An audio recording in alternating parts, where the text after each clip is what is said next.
جیسے اب robot lecture دے گا لیکن ہم اسے دعوت اسلام تو نہیں دیں گے نا، کیونکہ وہ انسان نہیں، ہم سے بہت زیادہ جانتا ہے، لیکن قرآن اس کے لیے نہیں ہے۔ اب آدمی دائرۂ تکلیف سے باہر جا رہا ہے، اب ڈی ہیومنائزیشن ہے۔ مسلم فلاسفہ، ذہانت اور یہ سب بہت ہے، شارع بہت اچھے ہیں، لیکن اوریجنل تھنکر ہمارے یہاں شہاب الدین سہروردی مقتول کے علاوہ نہیں ہے۔ اوریجنل تھنکر نہیں، ایک اور میر باقر داماد، گو کہ یہ دونوں افلاطون کے کیمپ میں تھے، مطلب یہ کہتے ہیں ہمارا استاد وہ ہے، ہمارا ایمان بالغیب مجمل نہیں ہے، آئیڈیا کی طرح نہیں ہے، جیسے یونانی آیان وغیرہ افلاطونی آئیڈیاز کی طرح نہیں ہے۔ وہ تو ہر فلسفی امکان کے طور پہ مان لے گا خدا کا ہونا یا ہو سکنا۔ انسان کا اتنا جامع تعارف نہیں ملتا جتنا جامع تعارف اللہ کا مذہبی اسکرپٹ، خاص طور پہ قرآن میں۔ ایک فلسفی عقل کی بنیاد پہ جب یہ کہے گا کہ مذہب کا جو خدا ہے علیم، قدیر، خبیر، جس عقل کو ذریعہ بنا کے سفر کر رہا ہوں، اس میں ایسا خدا نہیں ہے جو آپ ابھی ارشاد فرما رہے تھے، یہ بات اس سے الٹ نہیں ہے۔ اس میں جوابات ہیں جو اس فلسفی کو اپنی رائے واپس لینے پر مائل کر سکتے ہیں، مجبور نہیں۔ عقل پہنچتی بھی ہے اور قبول بھی کرتی ہے۔ تو ہماری جو فلسفے سے، جدید فلسفے سے جو لڑائی ہے، جدید فلسفہ میں امپیریسزم کے معنی میں نہیں کہہ رہا، ہم تو جیسے ہیگل وغیرہ تک ہیں، تو ہم ان سے یہ کہتے ہیں کہ آپ کے معقولات وہ غیب میں ہیں۔ جو کلاسیکل عقل ہے نا، اس کے معقولات شہودی نہیں ہیں، وہ بھی غیبی ہیں۔ اب ہیگل کا جو تصور عقل ہے وہ تو جیسے کائنات پوری میں جاری و ساری ہے اور وہ انسانی نہیں ہے، تو اس عقل کو، یا کارل مارکس کا جو پرائم میٹر ہے، یہ کہاں سے ثابت ہوگا؟ ایک مرحلہ آئے گا ہماری گفتگو میں کہ ہم لمحے موجود میں بات کریں گے کہ اس وقت فلسفہ کیا ہے اور اس وقت مذہبی تعقل کہاں ہے۔ امامیہ کلام میں کمزور ہے، اس کا سبب یہ ہے کہ انہوں نے اپنے موقف کو اپنی اینٹوں سے نہیں بنایا، معتزلہ سے بھی اصول لیا ہے عدل کا۔ اب ہم دیکھیں گے معتزلہ عقل کن معنوں کرتے تھے، مولویوں کے ہتھے چڑھ کے اس کا کیا ہوا۔ عشق سے کیا مراد ہوتا ہے جب ہم عقل کے مقابلے میں یہ لفظ استعمال کرتے ہیں؟ صوفیہ ہمارے ہیں جن کے بارے میں یہ کہا جا سکتا ہے کہ انہوں نے عقل کو اس کی اوریجنل پیسیوٹی کے ساتھ بہترین ایکٹیو حالتیں فراہم کی ہیں۔ اگر ہمیں اعتماد سے اپنی روایت کے تصور عقل پر بات کرنی پڑے تو میں پسند کروں گا کہ میں صوفی روایت میں رہ کے بات کروں۔ ان کا جو تصور عقل ہے وہ پرانا نہیں ہوا، آج اس کو تصوف کی اصطلاح میں کہا جاتا ہے حب عقلی اور حب عشقی، اور ایک ہے ڈاکٹرینل تصوف، یہ ویسٹ نے دی ہے، اور پریکٹیکل تصوف یا مورل تصوف وہ جیسے علی عباس صاحب کی بات، لیکن ڈاکٹرینل تصوف ہے، وہ فلاسفیکل تصوف نہیں ہے۔ تو وہ باتیں کیونکہ عقل کو زیر کرتی ہیں یا مبہوت کرتی ہیں تو یہ لوگ اس کو بھی فلسفے کھاتے میں لے جاتے ہیں، بالکل نہیں ہے۔ اور ابن عربی فلسفے کے دشمن تھے، کلام کے بھی وہ فلسفے کے بھی۔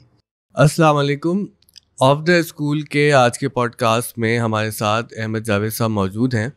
یہ ہماری خوش نصیبی ہے کہ احمد جاوید صاحب نے ایک بار پھر ہماری درخواست سن کر یہاں پر تشریف لائے اور ایک اور پوڈ کاسٹ یہاں پر ہمارے ساتھ کر رہے ہیں۔ آج کے پوڈ کاسٹ میں میرے کو ہوسٹ جناب شمس الدین حسن شگری صاحب ہیں۔ شگری صاحب ایک محقق ہیں، معلم ہیں، ریسرچ اسکالر ہیں، اور آج جس نوعیت کے علمی سوالات ہیں وہ پوچھنا شگری صاحب کا ہی خاصہ ہے۔ آج کے پوڈ کاسٹ میں ہم جہاں سے گفتگو شروع کر رہے ہیں اس کا پہلا حصہ مذہب اور عقل کے حوالے سے ہے، اور دوسرا حصہ سائنس اور قرآن کے حوالے سے ہوگا، اور تیسرا حصہ الحاد اور اس کی اقسام۔ ہو سکتا ہے کہ آج کے پوڈ کاسٹ میں ہم یہ تینوں سبجیکٹس نہ کور کر سکیں، لیکن گفتگو جو شروع ہوگی وہ مذہب اور عقل کے حوالے سے ہوگی۔ سر پہلے تو بہت بہت شکریہ آپ کی تشریف آوری کا، آپ نے ہماری گزارش سن لی۔ شگری صاحب اوور ٹو یو۔ السلام علیکم سر۔ وعلیکم السلام ورحمۃ اللہ۔ جاوید صاحب، ہمارے لیے بہت یہ ایک سعادت کی بات ہے کہ اس وقت پاکستان کے جن اہل علم سے ہم سیکھنے کی کوشش کرتے ان میں سے آپ سر فہرست ہے، اور مذہب، فلسفہ اور علوم کے باقی جو اقسام جو اس سے متعلق ہے اس پہ جس گہرائی اور گہرائی کے ساتھ آپ کی گفتگو ہوتی ہے وہ ہم جیسے طالب علم کے لیے خدا کی رحمت ہے. تو ہم آپ کی طول عمری کے لیے، آپ کی اس کے لیے ہم دعا گو ہے کہ اللہ تبارک و تعالی ہمیں اور آپ سے مستفید ہونے کی توفیق دے. آمین. تو میرا جو پہلا اس حوالے سے جو سوال ہے مذہب اور عقل سے متعلق، تو اس میں پہلا سوال جاوید صاحب یہ ہے کہ جب ہم عقل کا لفظ مذہب کے تناظر میں استعمال کرتے ہیں اور دوسری طرف جب ہم اس کو فلسفیانہ تناظر میں، تو ان دونوں تناظر میں عقل سے مراد کیا ہے اور عقل کی حجیت سے کیا مراد ہوتا ہے؟ جی یہ بہت بنیادی نوعیت کا سوال ہے، اور جب تک ہمارے یہاں مذہب جو ہے وہ تہذیب اور اعلیٰ درجے کی تعلیم کا حصہ رہا تو یہ موضوع مسلسل جاری رہا. اور اس میں جو لوگ بھی تاریخ جانتے ہیں علوم کی یا کلام کی، تو ہمارے یہاں ہی عقل کی 10 سے زیادہ تعریفات ہیں. صحیح. اور لیکن یہ کہ جب ذہن کی اعلیٰ سطح اور نفس کی جو ہے وہ طالب تزکیہ جو اس کا وہ پیٹرن ہے، وہ جب سے ہمارا دین سے غیر متعلق ہوا ہے تو ہمارے سوالات اور مسائل کا درجہ بھی بہت گر گیا ہے.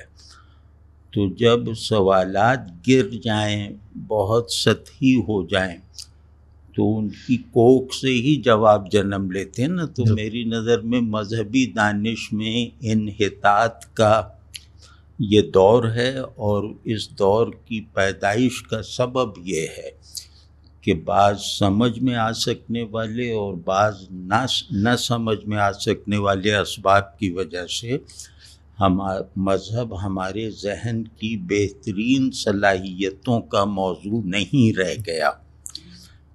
تو اب اس میں جیسے بہت بنیادی سوال ہے کہ ایک ہے کہ اہل مذہب کا تصور عقل ہے، اور پھر وہ جو ریشنلسٹ فلسفہ ہے یا نان ریشنلسٹ ان کا ایک تصور عقل ہے. تو ہم یہ کوشش کریں گے کہ ہم نمونے کے طور پر جیسے ایک بات اس امید کے ساتھ کریں کہ اس میں دونوں مکاتب کی اصولی نمائندگی ہو جائے، بجائے اس کے کہ ہم بہت اس کی تحلیل میں جائیں اور اس کو پھیلائیں جواب کو. تو پہلی بات تو یہ ہے کہ مذہب عقل جو ہے وہ پرائمری پرنسپل سے گائیڈ ہوتی ہے. پرائمری جس کو فلسفہ اولیٰ کہتے ہیں، بعض جگہ اسے مسلمات ذہنی کہتے ہیں.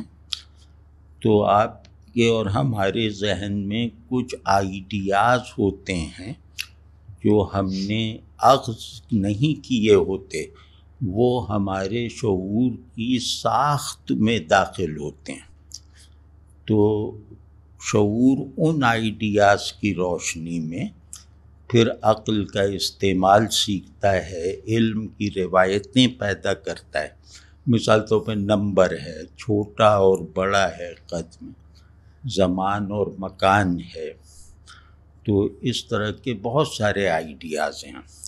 یا اوریجن آف یونیورس ہے، وجود کیا ہے، یہ سوال ہی ہمارے دماغ میں گندھا ہوا ہے، اور یہ سوال کی طرح نہیں ہے، مسلمے کی طرح ہے کہ ہمارے ذہن کی ہر سرگرمی کا حاصل آپ غور کریں تو وجود کیا ہے کہ جواب سے جڑا ہوا ہے.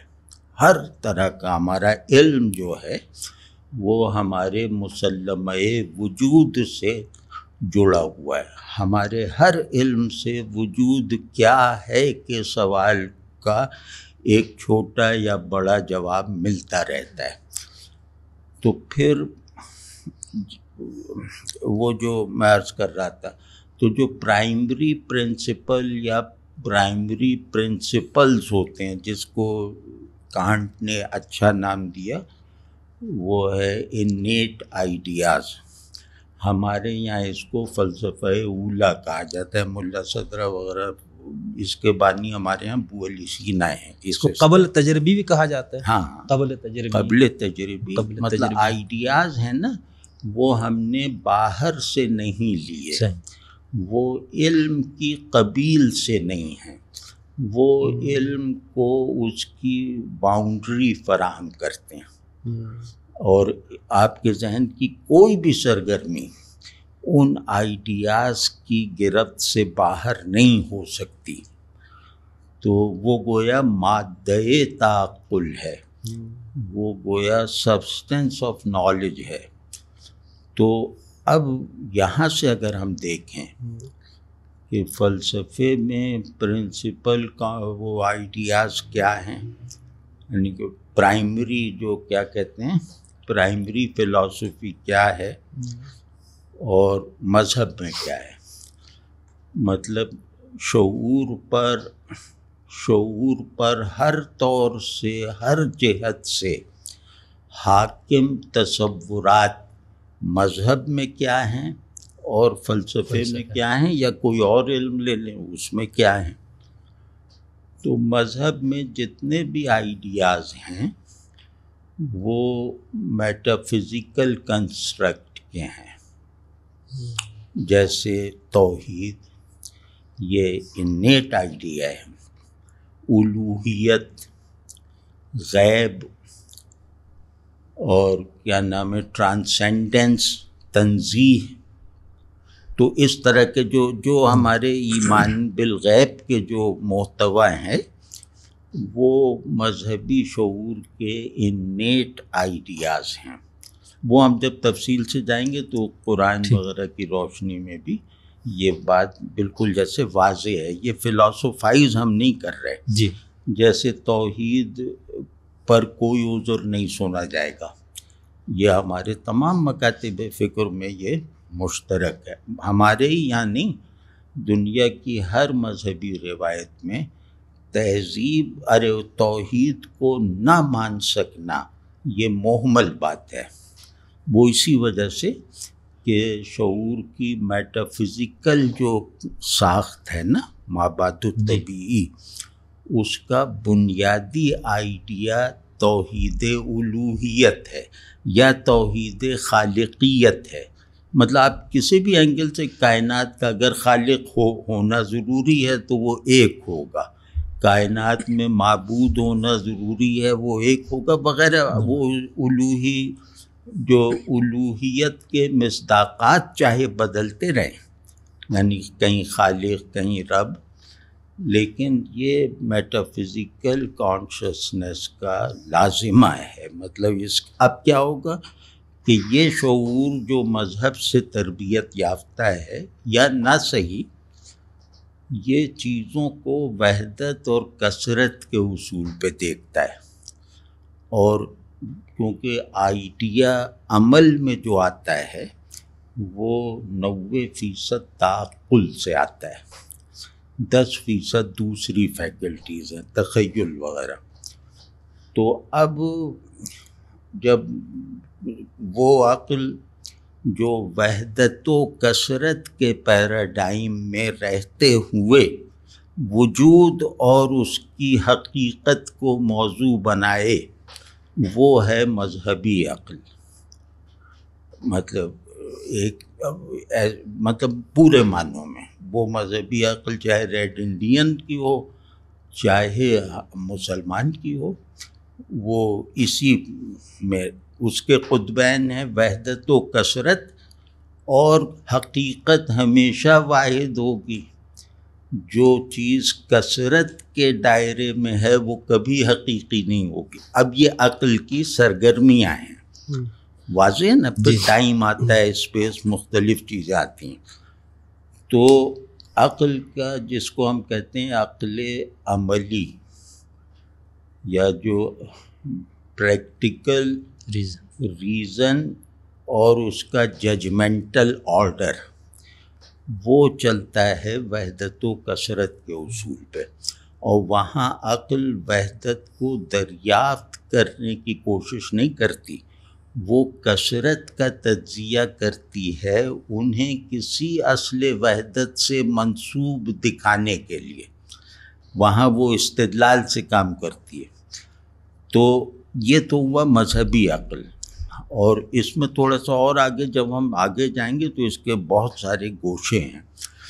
پھر اس کا جو دوسرا مذہبی عقل کا، اب یہاں اسلامی عقل اور ہندو عقل نہیں ہے، مذہبی، یعنی الوہیت کا تیقن رکھنے والی عقل یا حقیقت واحدہ کا اٹل تصور رکھنے اور اس کے مطابق کثرت عامہ کا مطالعہ کرنا، یہ ہے مذہبی عقل کا وظیفہ.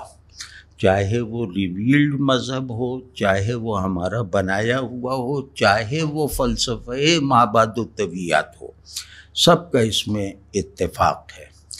دوسرا یہ کہ جہاں وہ جو عقل پیور ریزن ہے، یا یوں کہہ لیں کہ جو عقل مستفاد ہے جیسے ابو علی سینا وغیرہ کی اصطلاح میں، تو وہ جو ہے وہ اس کو کہتے ہیں اس کی عمودی حرکت، وہ ہے حق اور باطل.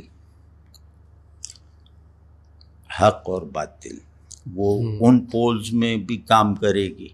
جہاں بھی سوال ماننے کا ہوگا وہاں عقل حق اور باطل کے پولز میں رہتی ہے. جہاں سوال جو ہے وہ چیزوں کو ان کے اوریجن سے جوڑ کر دیکھنے کا ہوگا وہاں وحدت و کثرت ہے.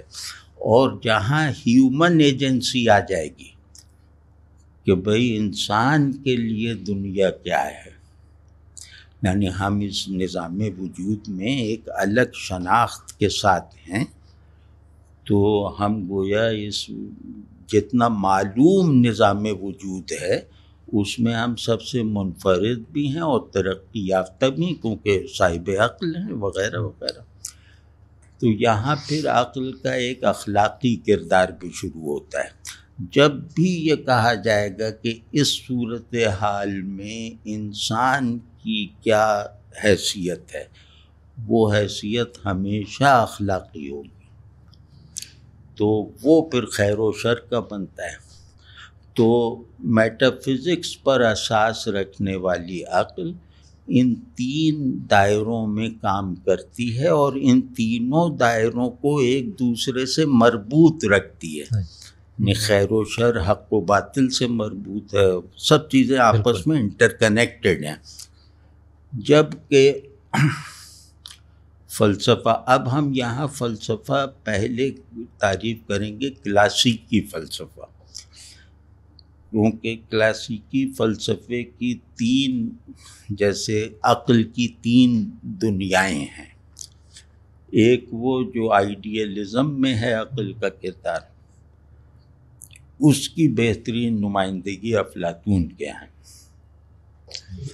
ایک ہے ریشنلزم، یہ گو کہ کم عمر ہے آئیڈیلزم سے، لیکن اس کی اساسیات بھی یونانیوں نے ہی رکھی ہیں. مثلا ارسطو اس کا بہت بڑا نمائندہ ہے. تو تیسری جو ہے وہ مٹیریلزم، یہ بھی اتنا ہی قدیم ہے جتنا آئیڈیلزم ہے. تو یہ تین دائرے ہیں جو عقل کے لیے جیسے عقل کے حدود طے ہو جاتے ہیں. اب میں نے اپنے آپ کو منسوب کیا مٹیریلسٹ تھیوری آف ایگزسٹنس سے، تو اب عقل سارا جو کردار ادا کرے گی وہ میٹر کے تجزیے کے نتیجے میں حاصل ہو سکنے والا پرائم میٹر ہے، جس کو پہلے لوگ ایٹم کہتے تھے، کوئی کچھ کہتا تھا. تو اب وہ ہے کہ مٹیریل دنیا میں عقل نے اگر اپنا کردار قبول کر لیا ہے تو پھر وہ اس طرح کہ وہ حقیقت شے سے باہر نہیں ہے، یہ ہو گیا. اور وحدت بھی کثرت کے اندر ہے اور مشترک ہے. ٹھیک ہو گیا نا جی. تو اسی، اور یہ کہ مادہ قدیم ہے، اور وہ زمان و مکان سے باہر جو ہے وہ کچھ بھی نہیں ہے. تو اب تیسرا جو موقف ہے، یہ سب بہت بڑے بڑے نام ہیں اس میں، یہ فلسفے کی 3 نسلوں کے ابو جد ہیں. تو تیسرا جو ہے ریشنلزم، وہ اپنی کلاسیکی صورت میں صحیح اور غلط، مفید اور مضر میں کام کرتا تھا کہ صحیح کیا ہے، صحیح کیا کا فیصلہ، غلط کیا کا فیصلہ منطق پہ ہوگا. تو اب وہ عقل نے اپنا ایک نصاب بنا لیا، یا اپنا ایک روڈ میپ بنا لیا، یا اپنے استدلال کو مستقل بنا دیا منطق کی شکل میں، کہ ان قوانین استدلال کی اگر پابندی کی جائے تو بات ہمیشہ صحیح ہوگی، فکری غلطی کا امکان نہیں رہ جائے گا، اور ان کی خلاف ورزی اگر کی جائے تو اس سے غلطی کے علاوہ کچھ نہیں پیدا ہوگا، کیونکہ وہاں بیچ میں کوئی گرے ایریا نہیں ہے، یا یہ یا وہ. تو انہوں نے صحیح غلط اور کیا نام ہے مفید اور مضر، ان پہ کام کرنا شروع کیا. اس میں جو ہے ریشنلزم میں جو عقل کا تصور ہے، یعنی ریشنلزم جس کانسیپٹ آف ریزن پر اپنے ابتدائی دور میں استوار ہوا تھا، وہ جو ہے وہ یہ تھا کہ عقل توجیہ کرتی ہے، یعنی یہ چیز ہے، یہ چیز ہے. یہ اب عقل اس کی توجیہ کرے گی کہ یہ صرف ہے نہیں بلکہ اس کا ہونا ضروری ہے، یا عقل جو ہے وہ تعلیل کرے گی کاز اینڈ ایفیکٹ پہ. مطلب 6 اقسام ہیں عقل کے کاموں کی. تو ان کا مقصود ہے کہ بات صحیح ہے یا غلط. اب یہ تینوں جو روایتیں ہیں، قدیم روایتیں، اور یہ دنیا کی ہر روایت میں ہیں. یونانیوں نے اس کو کاغذ پہ اتارا ہے تو ظاہر وہ معروف ہیں، لیکن یہ کہ ان سے پہلے کی جو چین اور ہندوستان کی روایت ان سے پرانی ہے، وہاں بھی یہ سب اسکولز موجود ہیں، اور ان کے دلائل مختلف ہیں. مطلب وہاں تو خیر ہم کیونکہ فلسفہ اب جب کہتے ہیں تو اس کا مطلب ہوتا ہے فلسفے کی مغربی روایت، اور جو یونان پر اساس رکھتی ہے. تو وہاں تینوں چیزیں ہیں. وہاں افلاطون کی عقل ہے، وہ کہتی ہے کہ مشاہدہ حجاب ہے، جو چیز نظر آتی ہے وہ وجود نہیں ہے، حقیقت نہیں ہے، کیونکہ حقیقت کی لازمی صفت ہے کہ وہ ٹرانسینڈنٹ ہو اور اے ٹیمپورل ہو، لازم غیر زمانی ہو. تو وہ عقل کے سپرد یہ اعزاز کرتا ہے کہ اگر عقل نہ ہو تو ہم وہ جو آیان ہیں، آیان وجود، ان کا علم یا ان کا شعور یا انہیں سمجھنے کا راستہ نہیں پا سکتے. تو عقل وہاں کیا ہے کہ مظاہر کے حجابات کو اٹھا کر مخفی حقائق تک رسائی رکھنے والی ایک فیکلٹی. یہاں اب مطلب زیادہ لمبا تو نہیں ہوگا، ویسے ہی سمجھنے کے لیے ضروری ہے. وہاں یہ تھا کہ وہاں عقل جیسے امامیہ کا تصور عقل ہے نا، جی، اس سے ملتا جلتا تھا. وہ کیا تھا کہ یہاں عقل کی حجیت، افلاطون کے عقل کی حجیت اور ہمارے یہاں وحی کی حجیت میں فرق نہیں ہے. اب افلاطون جو کہے گا نا کہ عقل نے یہ دریافت کیا، عقل کا مطلب ہے کہ جو آئیڈیاز کو دریافت کرے، جی، سائنسی فکر وغیرہ نہیں. تو وہ وہی ہے جو ہم وحی کی بنیاد پہ یقین کرتے ہیں. تو افلاطون کے لیے ضروری ہے کہ اگر اس کے سامنے کوئی نبی بھی آ جاتا تو وہ اپنی ریشنیلٹی کو ضرور اس پر امپوز کرتا. تو یہ صوفیوں میں بھی آیا، عیسائیوں میں اور مسلمانوں میں. وہ اس کو یہ کہتے ہیں پیرینیل وزڈم، حکمت خالدہ، یعنی یہ عقل ہی کا نام ہے. اور حکمت خالدہ کو کہتے ہیں کہ یہ ہدایت جب وحی اور نبوت وغیرہ نہیں تھی تو جس چیز نے بندے کو اللہ سے باشعور رکھا وہ حکمت خالدہ ہے. پیرینیل فلسفی یعنی عقل جس کا نہ آغاز ہے نہ انجام، یا جس کا انجام نہیں ہے. تو یہ افلاطون ہے اس کے پیچھے. تو وہ یہ کہتا ہے کہ یہ جو عقل ہے یہ نہ ایکٹیو ہے نہ پیسیو ہے. اب یہ ایک نیا مبحث ہے کہ جس چیز کو ہم عقل کہتے ہیں یہ صرف فاعل ہے یا منفعل بھی ہے. اگر یہ منفعل نہیں ہے تو اس کی فعلیت ممکن نہیں ہے. اس پہ ذرا غور ہم سب کو مل کے کرنا چاہیے کہ وہ جو پرائمری آئیڈیاز ہیں نا شعور کے، ان کے آگے عقل منفعل ہے.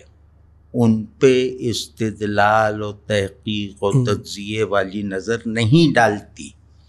وہ جیسے آنکھ کے لیے بینائی ہے تو آنکھ کبھی، یعنی آنکھ کو اگر عقل مل بھی جائے تو وہ بینائی پر سوالات نہیں اٹھائے گی.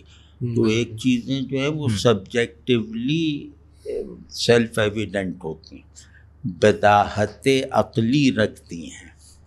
تو جو بدیع عند العقل ہے وہ اکثر عقل کا حاصل نہیں ہے، عقل کا منبع ہے. ٹھیک نا؟ بداہت کی تعریف ہی یہ ہے کہ جس کو عقل کے لیے بھی وہاں صرف ایک موقف ہے، تسلیم، کوئی دلیل نہیں، کوئی وہ نہیں.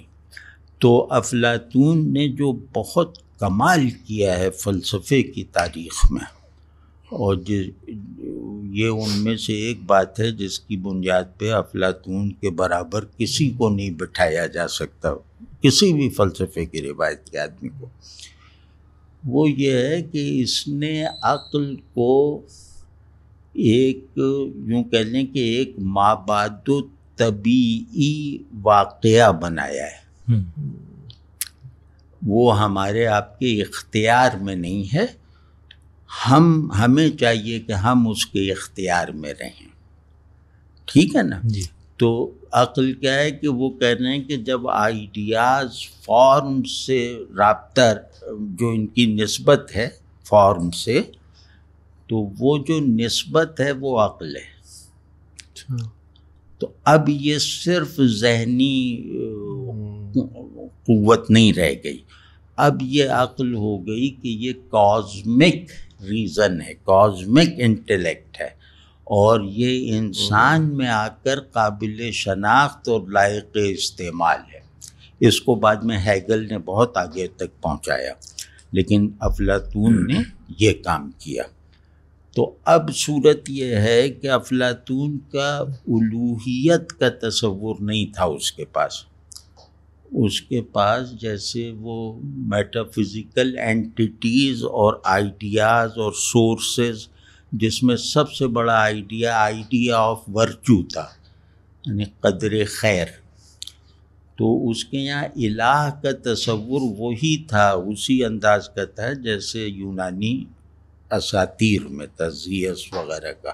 تو اب اس میں ایک بات جو سوال کا آخری ٹکڑا ہے، ابھی ہم جدید فلسفے پر رفتہ آئیں گے تاکہ یہ ایک دم کوئی آموختہ سا نہ ہو جائے نا کہ ہم تو وہ شروع کی بات کر رہے ہیں. تو عقل کی حجیت کو کوئی نہیں مانتا، عقل سے حجیت کا انتصاب، یعنی حجیت ہم یہاں ایک طے شدہ اصطلاح سمجھ کے کہہ رہے ہیں، یعنی کہ فائنل ان چیلنجیبل اتھارٹی۔ حجت دلیل نہیں ہوتی، حجت ثبوت عقلی ہوتا ہے، اور وہ وجوب تسلیم کا مطالبہ کرتا ہے، اور وہ بداہت عقلی ہے، وہ جو میٹا فزکس میں۔ تو حجیت نہیں مانتے، حجیت اس شکل میں ہی مانتے ہیں کہ وہ دو روایتیں ہیں، ایک حکمت خالدہ کی روایت، تو حکمت خالدہ میرا حصہ نہیں ہے، مجھ سے باہر ہے، یا وہی ہے، دو چینلز ہیں جن کی حجیت ہے۔ باقی جس عقل کے جس مفہوم سے ہم مانوس ہیں یا جو مروج ہیں، ان میں عقل اپنے لیے بھی حجت نہیں ہے، اور یہ عقل کی بناوٹ کے خلاف ہے۔ ہاں یہ ہے کہ عقل اس بات پر اتھارٹیٹیو ہے، اب یہ مذہبی حجیت والا پہلو نہیں ہے، صحیح، کہ عقل کی تصدیق کے بغیر چیزوں کو ماننا یہ مطلب بے وقت ہے، یہ ہے۔ لیکن یہ حجیت سے اسے تعبیر نہیں کریں، کیونکہ عقل غلطی بھی اتنی ہی کرتی ہے جتنا وہ صحیح بات تک پہنچتی، اور عقل ایبسلیوٹ اور پرفیکٹ تک کبھی نہیں پہنچ سکتی۔ فلسفیوں کا بھی دعویٰ نہیں ہے یہ؟ ہاں، اچھا، کیونکہ ان کے پاس تو ایک ہی ذریعہ ہے نا، یعنی خالص فلسفے میں عقل ہی ایک ذریعہ ہے سچائی تک پہنچنے کا، اس کے علاوہ تو کوئی اور ذریعہ اگر مانا گیا تو فلسفہ نہیں رہے گا نا۔ مجبوری ہے ہماری، کہتے ہیں انسان کا علم محدود ہے، آپ اس کو میٹا فزکس کے تصورات میں ڈال کے لامحدودیت کا وہم پیدا کر رہے ہیں، تو آپ بس اپنی حیثیت میں رہیں۔ پورا علم اور مطلق سچ عقل کی رسائی سے باہر ہے، اور اس کا دعویٰ جب بھی کیا گیا ہے وہ چیلنج ہوا ہے۔ فلسفے میں کوئی بھی تھیوری، چاہے وہ میٹا فزیکل نوعیت کی ہو چاہیے، وہ خود تقاضا کرتی ہے کہ مجھے رد کرو یا مجھ میں اضافہ کرو۔ لیکن جیسا کوئی جب عقلی یعنی ایک فلسفی عقل کی بنیاد پہ جب یہ کہے گا کہ مذہب کا جو خدا ہے علیم قدیر خبیر، جو اس کی صفات عذاب علیم دینے والا اور جنتوں میں ڈالنے والا، وہ کہتا ہے کہ میں جس عقل کو ذریعہ بنا کے سفر کر رہا ہوں اس میں ایسا خدا نہیں ہے۔ تو وہ تو پھر ایک دعویٰ تو ایسا ہے نا جو آپ ابھی ارشاد فرما رہے تھے، یہ بات اس سے الٹ نہیں ہے۔ یہ دعویٰ جو ہے وہ علمی جسٹیفیکیشن رکھتا ہے، یعنی عقل کی روشنی میں اس کا یہ اعتراض یا انکار یہ غیر عقلی نہیں ہے۔ تو اب یہاں سے ہمیں ایک دوسری بحث شروع کرنی چاہیے آپس میں، کہ یہ ٹھیک ہے کہ ایک آدمی آتا ہے، اب وہ کانٹ ایسا آدمی، ہیگل ایسا آدمی جو تمام مذہبی علماء کے مجموعے سے زیادہ عاقل ہیں، مطلب اس میں کوئی شبہ نہیں، وہ کہہ رہا ہے کہ بھائی ملا صدرہ سے ہی چلو، وہ کہہ رہا ہے کہ بھائی تم کیا کہہ رہے ہو کہ یہ معقولات اولا ہیں اور فلاں، یہ کہاں کے معقولات ہیں؟ معقولات مشترک ہوتے ہیں، تو یہ تو انفرادی ہے، وہ دعویٰ تم نے کر دیا، تو اس کو صدرہ فلسفے سے رد نہیں کر سکتے۔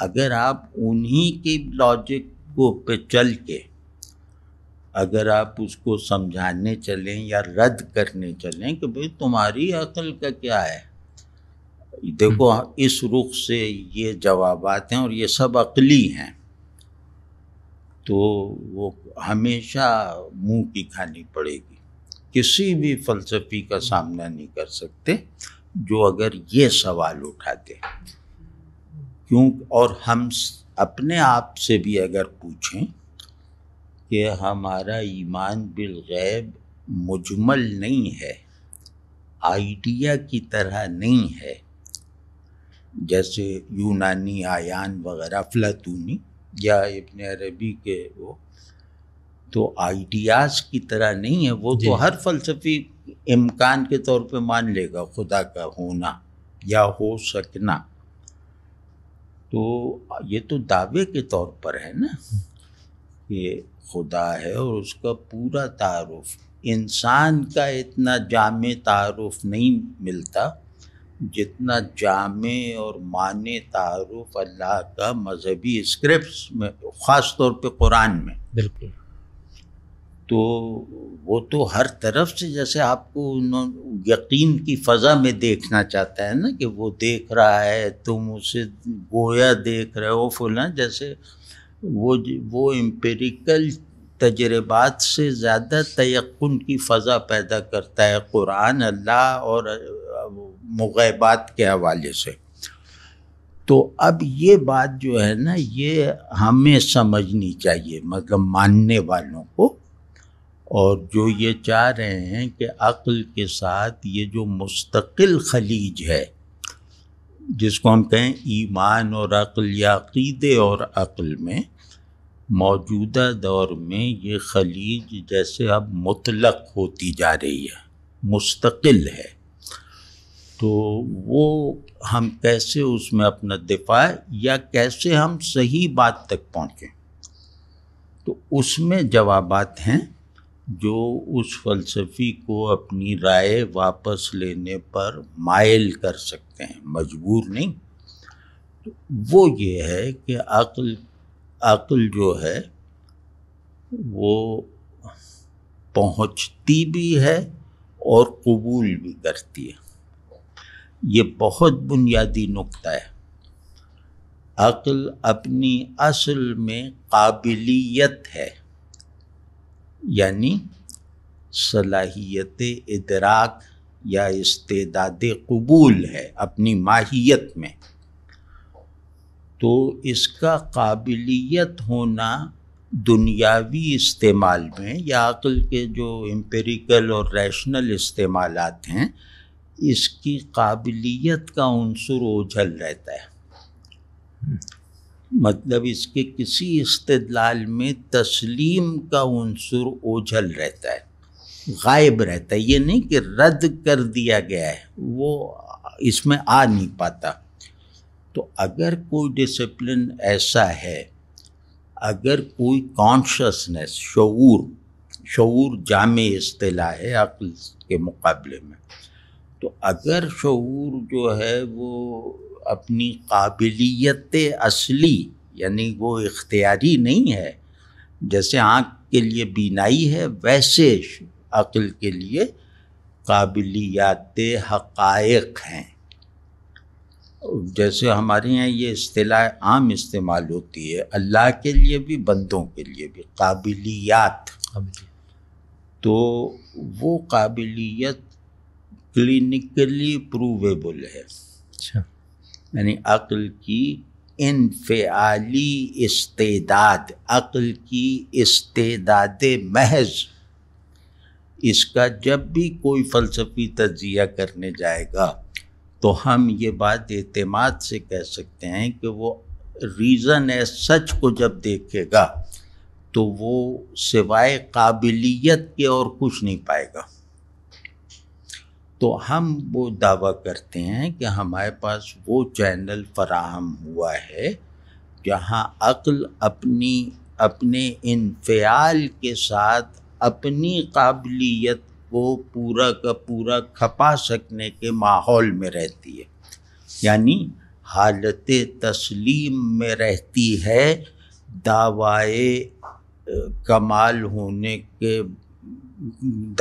کسی دعوے کے بغیر، یعنی ہم جیسے الوہیت ہمارے اندر حالت تسلیم، ایسی حالت تسلیم جو میری ایکٹیو عقل کے لیے بھی قابل قبول ہے، میری ایکٹیو عقل بھی جانتی ہے کہ میں اپنی طرف سے یہاں تک رسائی نہیں پیدا کر سکتی، تو اگر یہ اس کے کاموں میں بھی رہبر ہے، مفید ہے، معاون ہے، تو پھر عقل کے بارے میں نظریہ سازی کرنے والوں کو اصولاً یہ حق نہیں ہے کہ وہ عقل کے دوسرے محسوس کردار کو نظر انداز کر دیں صرف اس بنیاد پہ کہ یہ عقل نے تحلیل و تجزیہ اور استدلال کے ذریعے نہیں دریافت کیا۔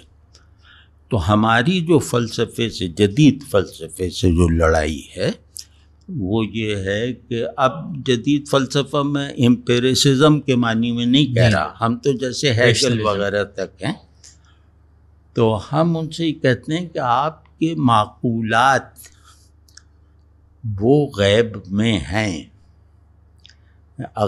جو کلاسیکل عقل ہے نا، اس کے معقولات شہودی نہیں ہیں، وہ بھی غیبی ہیں۔ اب ہیگل کا جو تصور عقل ہے وہ تو جیسے کائنات پوری میں جاری و ساری ہے اور وہ انسانی نہیں ہے، تو اس عقل کو، یا کارل مارکس کا جو پرائم میٹر ہے، یہ کہاں سے ثابت ہوگا؟ مطلب اس کے ثبوت کا کوئی امکان نہیں ہے، اور کوئی کوشش بھی جیسے بے وقوفی ہوگی۔ تو اس طرح ہم کہتے ہیں کہ بھئی آپ اپنے عقل کی جو محضیت اور تسلیم کے اور آئیڈیاز کے کنٹینر ہونے کے جو اوضاع اور احوال ہیں، ان کو تو آپ بھی برتتے ہیں نا۔ ہم میں اور آپ میں فرق یہ ہے کہ ہم اس پہ یقین رکھتے ہیں، آپ کے لیے وہ منطقی ضرورتیں ہیں۔ تو میرا خیال ہے کہ فاصلہ کم ہو سکتا ہے، یا یہ جھگڑے کا ماحول جو ہے نا، جس میں ہم مسلسل شکست خوردہ ہیں دور جدید میں، یہ جو ہے یہ صورتحال بدل سکتی ہے، بشرطے کہ ہم یہ تو مظاہرہ کریں کہ ہم فلسفہ جانتے ہیں۔ جی، فلسفی تو جانتا ہے، وہ تو کہہ رہا ہے کہ قرآن میں یہ ہے اور یہ ثبوت دیا ہے، یہ غیر عقلی ہے، تو وہ جان کے کہہ رہا ہے نا۔ ہمارے علماء کے پاس فلسفے کے کسی بھی مزعومہ تصور کا رد نہیں ہے۔ جیسے ہم کہیں بھائی تمہارے یہاں یہ ہے، تو مکالمہ عیب جوئی کی بنیاد ہی پہ نہیں ہوتا، مکالمہ ہمیشہ اختلاف شدید کی حالت میں جو مکالمہ ہے، یہ اپنی کمی کو دور کرنے کے یقین کے ساتھ ہوتا ہے۔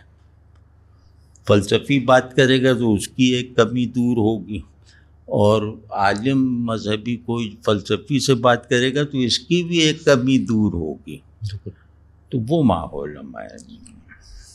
اچھا جاوید صاحب، یہ جو آپ نے فلسفے کی 3 روایت کا ذکر کیا نا، کہ آئیڈیلزم اور مادیت میٹریلزم، اور تیسرا آپ نے ریشنلزم کی بات کی، تو ہمارے ذہن میں تھوڑی سی تصویر یوں تھی کہ یعنی جو میٹریلزم اور آئیڈیلزم دونوں ہی ریشنلزم پہ بنیاد ہے اس کی، ایسا نہیں ہے؟ نہیں، ریشنلزم جو ہے نا وہ جیسے عقل کا شہودی اسکول ہے، یعنی ریشنلائز کرنے کا مطلب ہے کہ اس کی لاجک بتا دو۔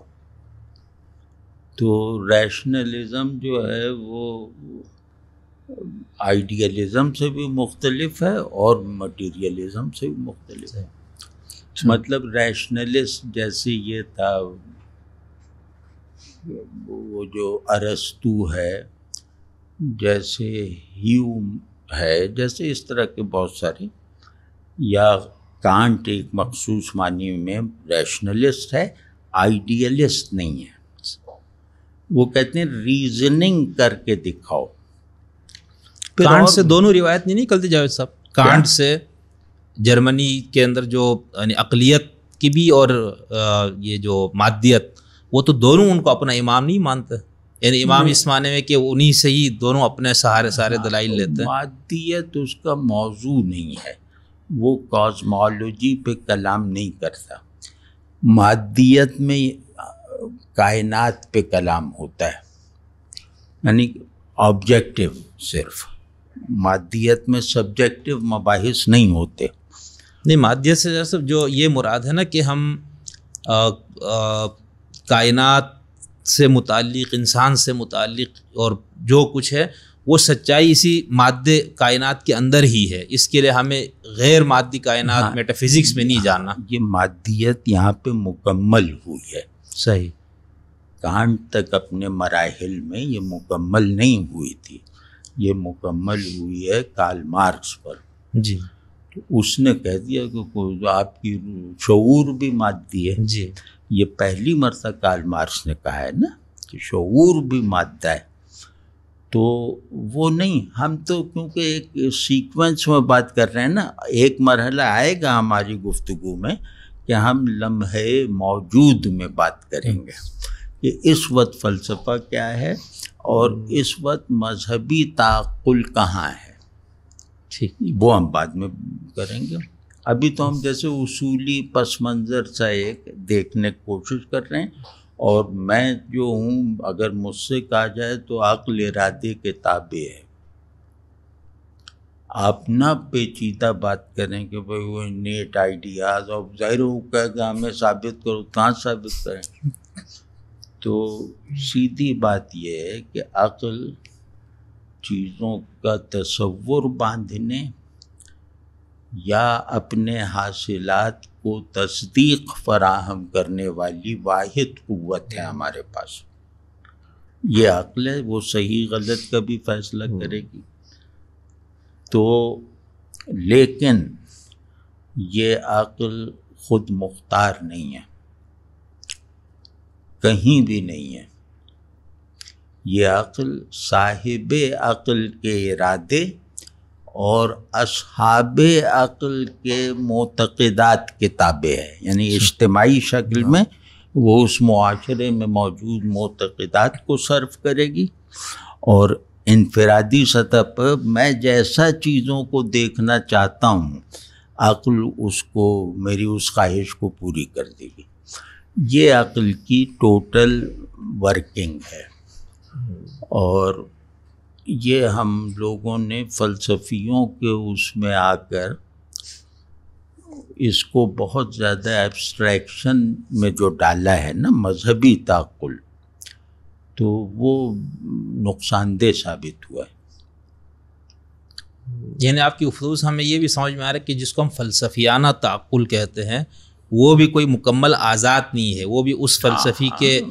اچھا، تو یہ پھر جو ہم یونانی فلسفے کی جو بالکل ابتدائی روایت کو جو دیکھتے ہیں انیکسیمینڈر وغیرہ، تو وہاں ہم یہی پڑھتے ہیں نا کہ انہوں نے پہلے سے موجود معتقدات، توہمات اور اس کے ساتھ ساتھ جو دیومالائیت تھی اس کو رد کرتے ہوئے خالص عقل سے انہوں نے کائنات کی یا حیات وغیرہ کی توجیہ پیش کی. تو وہاں تو اس کے معتقدات اثر انداز نہیں ہو رہے. ٹھیک ہے، مطلب تحقیق اور تشکیک یہ ریزن کے فلسفیانہ استعمال کے منابع ہیں. یعنی آدمی جہاں انکار کرتا ہے تو وہ ٹھیک ہے، تحقیق کی ضرورت پیش آتی ہے کسی کو بھی، تو وہ اس کے ارادے سے تصدیق لیے بغیر عمل میں نہیں آتی. ہو سکتا ہے وہ کسی دیومالا سے ناراض ہو، انہوں نے کہا میں اس کو جڑ سے اکھاڑتا ہوں، کچھ بھی ہو سکتا. یہ مطلب انسان کے بس میں نہیں ہے. انسان کا عقل کا ہر استعمال ارادی ہے. صرف یہ کہ ایک استثناء ہے کہ میں بالکل خالی ذہن ہو کر یہ لکڑی کو اندر سے سمجھنا چاہوں کہ کس پیڑ کی ہے کیا ہے، تو وہ وہاں تک تو ٹھیک ہے. جیسے آپ جن کی مثال دے رہے ہیں نا یونانی کو، وہ اس نظر سے دیکھ رہے تھے، یعنی جیسے سائنسی تحقیق کر رہے تھے. تو سائنسی تحقیق اپنی ابتدا میں غیر جانبدارانہ ہوتی تھی، کیونکہ ان کے پاس متبادل ڈسکورس تھا ہی نہیں. بالکل. تو وہ صحیح ہے کہ انہوں نے کہا کہ یار اس کے بارے میں کہا گیا یہ پلاسٹک کی، یہ تو لکڑی کی نکلی، اس کو رد کرو. وہ ٹھیک ہے شروع میں، لیکن پھر اس کے بعد ان کی بھی عقل جو ہے وہ تردید سے مسحور ہو کر تردید پہ مصر ہو کے کام کرتی رہی. اور آپ کبھی بھی ایک دو موقف پر نہیں مطمئن ہو سکتے. یہ ہے دوسرے سوال کی طرف بڑھیں. دوسرا تو سوال چلتا رہے گا. اس میں اچھا ہوا یہ کئی سوالات ہو گئے نا اس میں. جی صاحب یہ جو ہے کوئی ابھی بات نہیں جب ہم مذہب میں آگے جائیں گے نا جی تو میں اپنی کمزوریاں جو ہماری ہیں وہ عرض کروں گا اور مذہبی عقل یعنی میٹافزیکل ریزننگ کے کچھ ایسے نمونے یا مثالیں عرض کروں گا جو ہمارے اہل کلام کو نہیں حاصل، کیونکہ مذہب میں تو عقل کا استعمال یا تو فقہی ہے یا کلامی ہے. جی تو فقہ میں تو عقل کا لفظ غلط ہے، فقہ میں قیاس ہے، جیسے ابو حنیفہ صاحب نے کہا قیاس ہے. اور کیا ایک دو اور اصطلاحیں بھی ہیں نا عقل سے، استحسان، استصلاح، استصحاب، یہ سارے جو وہ اسی تو یہ سب عقل کے چھوٹے چھوٹی فنکشننگ ہے. لیکن اہل تشیع فقہ میں تو وہ کہتے ہیں ہم قیاس کو تو وہ بہت خلاف ہے. وہ تو قیاس کے تو بہت زیادہ اول من قاس ابلیس یہ سارے ادھر سے اقوال ہے. وہ عقل کی بات کرتے ہیں کہ ہمارے فقہ میں عقل ماخذ ہے. ہاں وہ 4 ماخذات میں وہ کرتے ہیں، اور وہ بلکہ یہاں تک کہ تعقل و تشریع کا مرتبہ برابر ہے، یعنی کہ امر معقول کا استنباط امر شرعی بالبداہت کے برابر ہی ہے. تو یہ خطرناک بات ہے، اور یہ اس پہ کبھی جب ہم کلامی بحث کریں گے نا تو امامیہ کلام میں کمزور ہیں. صحیح. اور اس کا سبب یہ ہے کہ انہوں نے اپنے موقف کو اپنی اینٹوں سے نہیں بنایا. پہلے معتزلہ کے چکر میں پڑے رہے، پھر معتزلہ سے بھی اصول لیا ہے عدل کا، پھر ادھر ادھر وہ انہوں نے معتزلہ کا تصور عقل ہے یہ. تو اب ہم دیکھیں گے معتزلہ عقل کن معنوں کرتے تھے، مولویوں کے ہتھے چڑھ کے اس کا کیا ہوا. جی. اور یہ بہت زیادہ بڑا دعویٰ ہے نا کہ 4 ہم پلہ ماخذات ہیں، یہ ہم پلہ ہونا ملحوظ رہے. جیسے اب ہے نا کہ بھئی وہ قیاس آخری ہے تو وہ ہم پلہ نہیں ہے پہلے 3 کے. جی. اور قیاس میں احتمال خطا لازم ہے، اور قیاس میں وقتی ہونا لازم ہے، عارضی ہونا لازم ہے. حالانکہ وہ عقل ہی کا فقہی استعمال ہے نا قیاس. تو یہ کہتے ہیں نہیں، امکان خطا نہیں ہے، معقول میں امکان خطا نہیں ہے، یہ فقرہ محمل ہے. لیکن اثنا عشری شیعوں کے ہاں جو اخباری مکتب ہے نا وہ تو بالکل خلاف ہے نا. ہاں نہیں، وہ تو کہتے ہیں ہم مانتے ہی، وہ تو ہمارے یہاں کے حنبلیوں جیسے. جی جی بالکل. لیکن وہ ہے ایک موقف تو ہے، اور وہ اقلیت کے شاید رد عمل ان کے ہاں بہت زیادہ ہے. بس انتہائیں ہیں، تو ان کو جب کریں گے تو ان کی تردید میں کیا ہے وہ ہے. اب جیسے علامہ یہ عقل بہت یعنی علامہ مجلسی صاحب جیسے میرات العقول جو اصول کافی کی شرح ہے، اس میں جب وہ عقل کی تعریف اور اس کی 6 قسمیں تقریباً بتاتے ہیں، تو اس کے بعد ان کا بھی موقف یہ ہے کہ جو جس کو ہم مذہب کی کچھ چیزوں کو مسلمات کہتے ہیں، ان کے تھرو ہم لوگوں کو مذہب کی حقیقت پہ لائیں گے، اس کے بعد عقل بند ہے. پھر آپ نے زمام کار امام کے ہاتھ میں دینا ہے، وہاں پھر عقل کو طلاق ہو جاتی ہے. یہ اسٹینڈرڈ ہے. جی. مطلب یہ ایک ایسی چیز ہے کہ اصطلاح بدل جائے گی لیکن اصول یہی ہے کہ عقل حالت اپنے فریضہ تکلیف کو ادا کرنے کی پوری صلاحیت رکھتی ہے، لیکن اس کو مکمل کرنے کی کوئی صلاحیت نہیں رکھتی، حتمی بات تک پہنچنے کی کوئی صلاحیت نہیں رکھتی. اور بھئی عقل کیا ہے یہ کوئی ان لوگوں سے تھوڑی پوچھا جائے گا مولانا حضرات سے. عقل کیا ہے کا جواب دینے والے ڈسپلن اب دوسرے ہیں، اور اب کئی ہو گئے ہیں، اب نیورو سائنسز بھی دیتی ہیں. تو آپ نے وہ 6 قسمیں رٹی ہوئی ہیں کہ وہ عقل بالملکہ اور فلاں اور دماغ یہ عقول اشرا، وہ فلسفہ، وہ ہماری ان میں سے کوئی چیز ہماری نہیں ہے. تو جو عقل آپ کے متن سے نہیں پھوٹی، آپ کے متن نے جس عقل کو اس کی حقیقت کے ساتھ آپ کے لیے منکشف نہیں کیا، اس کی کیا حجیت؟ جیسے قرآن میں جو بہت زیادہ عقل لعلکم تعقلون، عقل نہ استعمال کرنے والوں کو جانور بل ہم ازل، تو اس سے کیا عقل مراد ہے؟ یہ بہت بڑا ڈسکورس، کاش ہم لوگ اس پہ غور کرتے کہ قرآن میں عقل یا شعور وغیرہ کس معنی میں آتے ہیں، جی تو وہ تو ہمارے بہت سارے مسائل حل ہو جاتے ہیں، یعنی کہ ہم بہت ہی غیر ضروری بحثوں سے بچ جاتے ہیں۔ عقل قرآن میں وہی اسی طرح ہے کہ صحیح غلط کی تمیز کا ملکہ، اچھے برے کی تمیز کا پیشگی ملکہ، یعنی قابلیت۔ تو قرآن جہاں بھی عقل کو استعمال کرتا ہے وہ اس کی بیسک ماہیت کے مفہوم کو اپنے اندر شامل رکھے ہوئے ہے کہ بھئی یہ تم عقل سے کام نہیں لیتے، یہ سب ایسے ہی الٹ اپ ہو گیا ہے۔ اب یہ کیا ہے؟ سادہ معنی، کوئی فلسفیانہ ڈیفینیشن نہیں، یہ کہ عقل کاز اینڈ ایفیکٹ کے اصول کی پابند ہے۔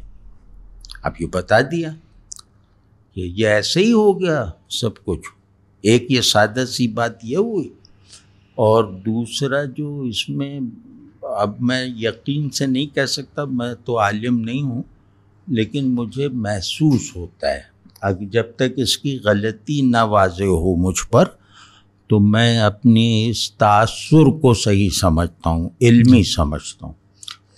وہ یہ کہ عقل سمبل ریڈر ہے، قرآن کی عقل سمبل ریڈر ہے، ایک سمبلزم ہے یہ پوری کائنات، یہ انفس و آفاق دو وجودوں کا سنگم ہے، ظاہر و باطن، انفس و آفاق، صورت و حقیقت، خیر و شر، اور امکان و امتناع، یہ سب یہاں ظاہر ہیں۔ تو عقل جو ہے وہ صورت کو دیکھ کر اس کی حقیقت بوجھ لینے کی یہ والی قابلیت رکھتی ہے کہ یہ اس تیقن پہ کام کرتی ہے کہ ہر صورت کے پیچھے حقیقت ہے، چاہے میں اسے دریافت نہ کر پاؤں۔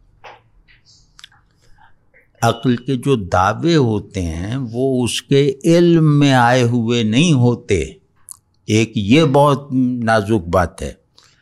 عقل اپنے بارے میں جس تحکم و تیقن سے جیسے اپنی تعریف مکمل کر چکی ہے، وہ اس کے تجربے میں آئے ہوئے تو نہیں ہے نا، اس کے حاصلات تو نہیں ہیں۔ تو قرآن سے اگر ہم عقل سیکھیں نا، مطلب کہ کیسے کیسے مانی، اب یہ کہ تم یہ سب نشانیاں دیکھ رہے ہو، تمہیں اتنی عقل نہیں ہے کہ ان نشانیوں کو اس طرح دیکھ سکو کہ ان کے پیچھے ایک غیبی حقیقت کار فرمائے۔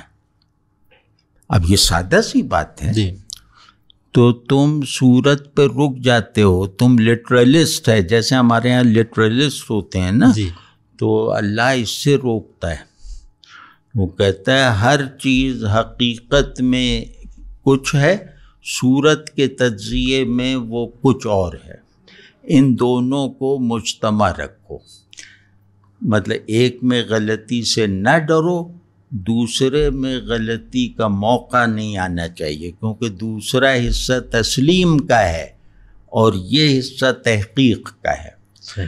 تو عقل بس تسلیم و تحقیق کو ہم آہنگ رکھنے میں کامیاب ہے، تو وہ قرآن کی بتائی ہوئی سجھائی ہوئی عقل ہے۔ اور کہ اگر اگلی مرتبہ ہماری بات ہوئی نا تو میں پھر حوالے بھی لے آؤں گا۔ تو میری نظر میں قرآن عقل کے بارے میں بتاتا ہے کہ یہ سمبل ریڈر ہے، یہ ہر چیز کو علامت کی طرح دیکھتی ہے اپنے علم میں لانے کے لیے۔ یہ بہت قیمتی بات ہے۔ اور وہ زیادہ تر تعقلون وغیرہ اس میں آتا ہے نا کہ یہ سب ہو رہا ہے، اتنی بڑی بڑی باتیں ہو رہی ہیں، تو اس پہ بھی ان جاہلوں کو ہی سمجھ میں نہیں آ رہا کہ یہ ایسے ہی ہو گئی ہیں، اور ان کے پیچھے جو ہے صاف ظاہر ہے ان کے، یہ اسے بھی اندھے ہو گئے ہیں۔ یعنی عقل کا مطلب، عقل نہ رکھنے کا اصل مطلب میری رائے میں قرآن میں ہے اندھا ہونا۔ تو جاوید صاحب اس مفہوم میں پھر فلسفیوں کی اکثریت ہی اندھے ہے پھر تو، اس مفہوم میں تو، یعنی جن کو ہم عقل کے، وہ بات ہم نہیں کرنا چاہتے، لیکن نبی نے کہا ہے حضرت عیسیٰ علیہ السلام نے جی کہ خدا کا منکر احمق ہوتا ہے، یعنی کم عقل ہوتا ہے۔ یہ ہم اپنے آپ کو ایسا نہیں بنا سکے، اب تو الگ بات لیکن یہ کہ اس بات پہ بس حضرت عیسیٰ کا نام لے کے ہم قائم رہیں گے ہر ایک کے آگے، اور تھوڑا بہت ان کی برکت سے سمجھ میں بھی آتا ہے۔ حماقت کی اصل قسم عقل مندی کی شکل میں ظاہر ہوتی ہے۔ شیطان کا اصل وار مذہبی پیرائے میں ہوتا ہے۔ شر کی انتہا ہے کہ وہ خیر کا التباس پیدا کر لے۔ تو یہ سب چمک دمک ہے، اس کو ذرا اندر جا کے دیکھیں نا، بالکل، تو یہ بڑے بڑے اسٹرکچرز گر جائیں گے۔ اور یہی وجہ ہے کہ فلسفیانہ تعقل کے حاصلات مستقل نہیں رہ سکے۔ فلسفیانہ تعقل کے دعاوی اور حاصلات کی عمریں سب سے کم ہوتی ہیں، اس سے کچھ باتیں واضح ہوتی ہیں نا۔ جیسا جو ایک عام آدمی، جو آپ نے فرمایا کہ جو قرآن نے جس مفہوم میں عقل کا استعمال کیا نا، کہ ان کو دیکھ کے اس ہستی یا اس تک پہنچنے کا جو، تو میں وہی سوال شاید دوسرے الفاظ میں کر رہا ہوں، تو جن کو ہم افلاطون، ارسطو اور دور جدید تک کے جو پوری ایک روایت فلسفے کی جو عقل اور اس کے پورے علم بردار، تو اس سے یہ میں سمجھنے میں حق بجانب ہوں کہ ایک عام چرواہا جو قرآن کے اس کانسیپٹ کے مطابق وہ خدا کی ہستی اور سب تک پہنچ گیا، اور وہ جو عقل کا سب سے بڑا علم بردار جو اس ہستی کے تصور تک نہیں پہنچا، تو ہم پھر یہ کہیں گے کہ وہ عقل قرآن کے مفہوم میں اس کے پاس عقل نہیں ہے؟ نہیں، یہ نہیں کہیں گے۔ اچھا، ہم یہ کہیں گے کہ قرآن کی تابع ہو کے اس نے عقل کو استعمال نہیں کیا، صحیح، یعنی عقل کو اس کی حقیقت کے ساتھ استعمال نہیں کیا، ویسے بڑے بڑے کارنامے دکھا دیے وہ ٹھیک ہے، یہ کہیں گے۔ اور کیونکہ عقل یا علم یا جو بھی ہماری سرگرمی ہے، اس کا مقصود یہ، ہماری انسان کی سب سے بڑی خواہش ہے کہ وہ کہیں جا کے علمی طور پر ٹھہر جائے،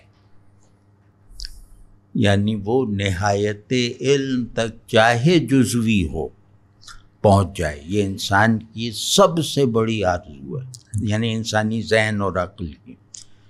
لیکن عقل یہ آرزو پوری نہیں کر سکتی، عقل مایوس ہے، لیکن عقل نے اس آرزو پورے ہونے کا تجربہ کیا ہوا ہے، وہ ہم دکھا سکتے ہیں۔ صحیح، تو یہ بہت بڑی بات ہے۔ وہ چرواہا جو ہے نا، وہ نارسا نہیں ہے، اسے راستے کا پتہ نہیں ہے کچھ، لیکن اس کو وہ اس کے لیے وہ حد علم تک پہنچ چکا ہے۔ جہاں تک آپ محنت کر کے پہنچ جائیں وہ ایسے ہی پہنچ گئے، لیکن وہ پہنچا تو ہوا ہے نا، وہاں گیٹ پہ اس کا گیٹ پاس بن چکا ہے۔ تو یہ ہیگل وغیرہ کا نہیں بنا۔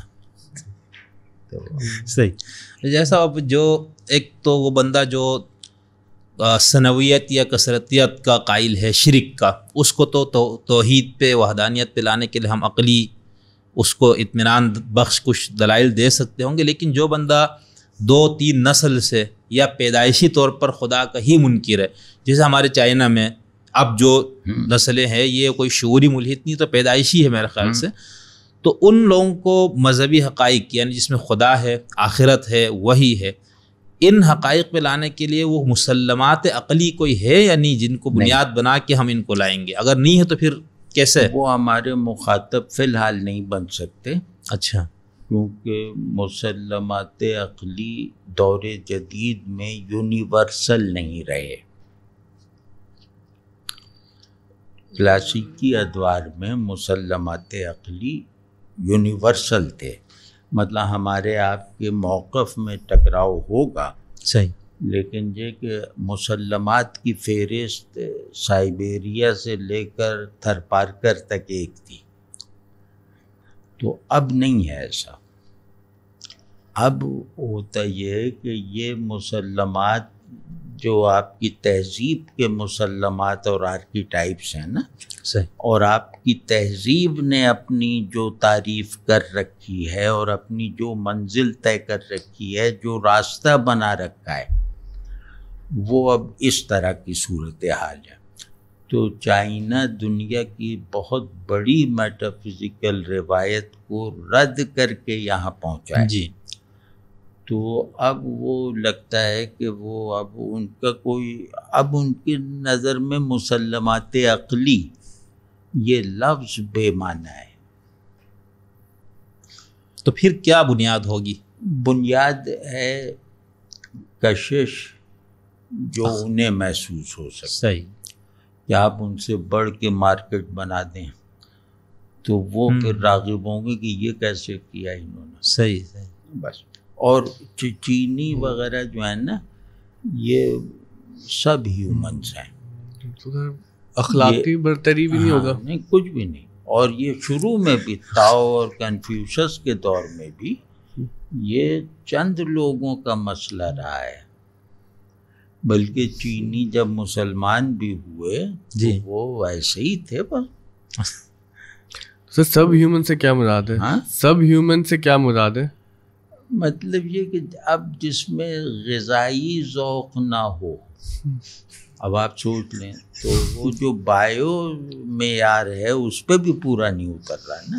نہیں، یہ تو ہندو ہمارے بارے میں کہہ سکتا ہے، کیا؟ ایک سناتن دھرم کو ماننے والا، ہاں، ہم جو گائے کا یا گوشت کھاتے ان کو وہ یہی نظام دیکھیں، ہم ایک اس کے جواب میں کہہ دیتے جین ہیں تمہارے ہی مسلک والے ہمارے ساتھ گوشت کھاتے ہیں، آؤ۔ چلے جین مت والا تو کہہ سکتے ہیں جیسا، نہیں، جین مت اب ہے کہاں، سب ادھر نہیں ادھر کچھ ہو گئے۔ سر پھر یہ جو دعویٰ لیکن ہے، چائنا میں تو کوئی نہیں کہہ سکتا کہ تم بھی سانپ کھاتے ہو۔ جی، سر یہ جو دعویٰ ہے کہ قرآن تمام عالم کے لیے، تمام انسانوں کے لیے قیامت تک آیا ہے، تو یہ اس پہ، اس دعوے پہ حرف نہیں اٹھ جائے گا؟ نہیں، بالکل نہیں۔ اگر آپ مکلف ہونے کی شرط پوری کرتے ہیں اچھا، تو وہ آپ کے لیے بس ہے منزل۔ اب مسئلے اتنے سادہ نہیں ہیں، اب فقہی ذہن سے نہیں حل ہوں گے۔ مسئلہ یہ ہے کہ اب آدمی جو ہے وہ دائرۂ تکلیف سے باہر جا رہا ہے، اب ڈی ہیومنائزیشن ہے۔ جی، تو جیسے اب روبوٹ لیکچر دے گا، سب کچھ دے گا، لیکن ہم اسے دعوت اسلام تو نہیں دیں گے نا، کیونکہ وہ انسان نہیں، ہم سے بہت زیادہ جانتا ہے، جی، لیکن قرآن اس کے لیے نہیں ہے۔ اس سب کو ذرا سمجھنا ہوگا۔ جی، یہ اور بہت دوسرا یہ کہ میرے ذہن میں ایک وہ ہے کہ ہمارا تصور قوت وہ حیوانی سا ہے۔ اس کا مطلب تھوڑا مطلب ملیٹنسی جو ہے وہ ہمارے تصور قوت کا حاصل وہی ہے، صحیح، یعنی دیوار گرا سکنے کی طاقت ہمیں چاہیے، دیوار بنا سکنے کی طاقت نہیں چاہیے۔ کیا تو یہ جو تقریب ہے نا، یہ اب آپ کے دین کا تعارف بن چکی ہے، اور یہ نہیں کہ وہ چلو کوئی بہادر ہے وہ بندوق لے کے چلا گیا اسرائیل میں گھس گیا تو بہادر نہیں ہے، تو وہ تخریبی قوتیں جیسے جتھے بنانا، اس کی تکفیر، اس کو فلاں، اس کو فلاں، وہ کر کے اب وہ اپنا اقتدار بنائے ہوئے ہیں نا کہ میں جس کو کافر کہہ دوں وہ کافر۔ مومن کہنے پر اتنی توجہ نہیں ہے. نہیں، مطلب ہمارے علماء مومن کہتے ہیں تو اس کا کوئی اثر نہیں ہے، اور اس میں ان کا دل بھی نہیں لگتا، یہ کافر ہے. تو تصور طاقت اگر بندگی میں گندھی ہوئی عاجزی اور عمومی انسانی خیر خواہی سے خالی ہو تو وہ تو دین کے نام پہ غداری ہے. تو آپ دیکھیں یہ سب جو ہو رہا ہے، یہ اب جب آپ نتیجہ پہ ہم بھی افسوس کرتے ہیں، لیکن یہ سب ہماری حماقت سے ہوا ہے. بالکل. جاوید صاحب، یہ جو ہم مغربی یہ چونکہ فلسفے کی 3 روایات اور اس سے بات ہوئی، تو مغربی فکر میں ہم جو حسیت اور عقلیت کا جو جھگڑا دیکھتے ہیں، کس کا؟ حسیت اور عقلیت. ہاں، اس کی تھوڑی سی تفہیم کی. ہاں، اصل میں اب حسیت غالب ہے. اب فلسفے نے حسیت کے آگے، یعنی علم کیا، فلسفے کے پہلا سوال یہ تھا کہ وجود کیا ہے. پھر جب فلسفہ ایک مکتب تعقل بن گیا اور اسے یہ اعتماد ہو گیا کہ بھئی وجود کیا ہے، کہ کسی واضح اور پروڈکٹیو جواب تک ہم پہنچ گئے یا پہنچا جا سکتا ہے، تو پھر کچھ مسائل پیدا ہوئے کہ وجود اپنی حقیقت کے اعتبار سے کیا ہے. وہاں جا کے مایوسی ہوئی کہ وہ ہم عقل سے، ریزننگ سے نہیں دریافت کر سکتے، وہ اٹکل سے دریافت ہوتا ہے. اس کے بعد دیکارت آیا جس نے وہ دوئی والا جو ہے ڈوئلزم جو ہے، کارتیزین ڈوئلزم، وہ دور جدید کا اور علم کا بانی ہے. دیکارت سے زیادہ اثر کسی فلسفی کا نہیں ہوا. اس نے فلسفے کی تقدیر لکھ دی. وہ کیا کہ بھئی روح کے معاملات الگ ہوتے ہیں، اس کے لیے دلیل وغیرہ الگ ہے، جسم کے معاملات الگ ہیں، اس کے لیے دلیل، میٹر الگ ہے، وہ فزکس الگ ہے، میٹا فزکس الگ ہے. وہ کیونکہ پریکٹسنگ کرسچن تھا، مطلب راسخ الاعتقاد، تو اس نے اپنی دانست میں مذہب کو فلسفے کی یلغار سے بچا لیا. تو اس نے کہا کہ نہیں، آپ دنیا میں جب آپ کہتے ہیں یہ ہے یہ نہیں ہے، تو یہ معیار آپ آخر وہ خدا کے ہونے نہ ہونے پر وارد نہیں کر سکتے. اس نے بہت بڑا احسان کیا تھا. تو لیکن یہ کہ وہ اس کی بدقسمتی کہ فوراً ہیوم آ گیا. ہیوم نے آ کے، مطلب میری رائے میں ہیوم سے زیادہ مذہبی دانش کے لیے خطرناک فلسفی کوئی نہیں ہے. اور وہ صاف انکار نہیں کرتا، باتیں ایسی کرتا ہے کہ ہو جاتا ہے. وہ کازیشن کا بھی، علت و اثر کا بھی، قانون علت و اثر کا مخالف ہے. مطلب اس نے سائنس کو بھی توڑ دیا. تو خیر وہ جو ہے کیا نام ہے، ہیوم کے آنے کے بعد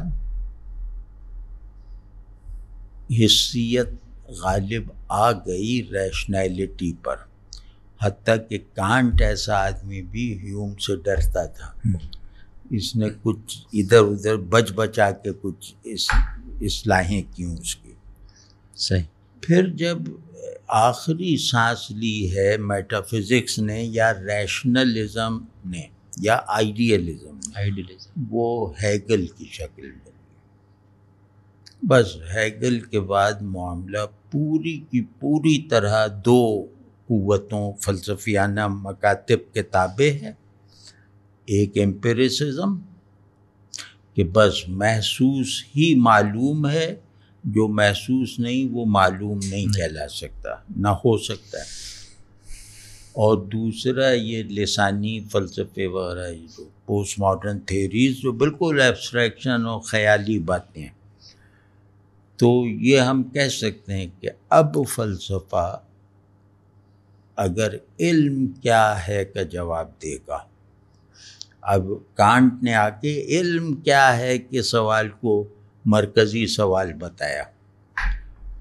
تو علم کیا ہے کا سوال ہر فلسفیانہ حاضر مکتبہ فکر وہ حسیت کی روشنی میں دے گا.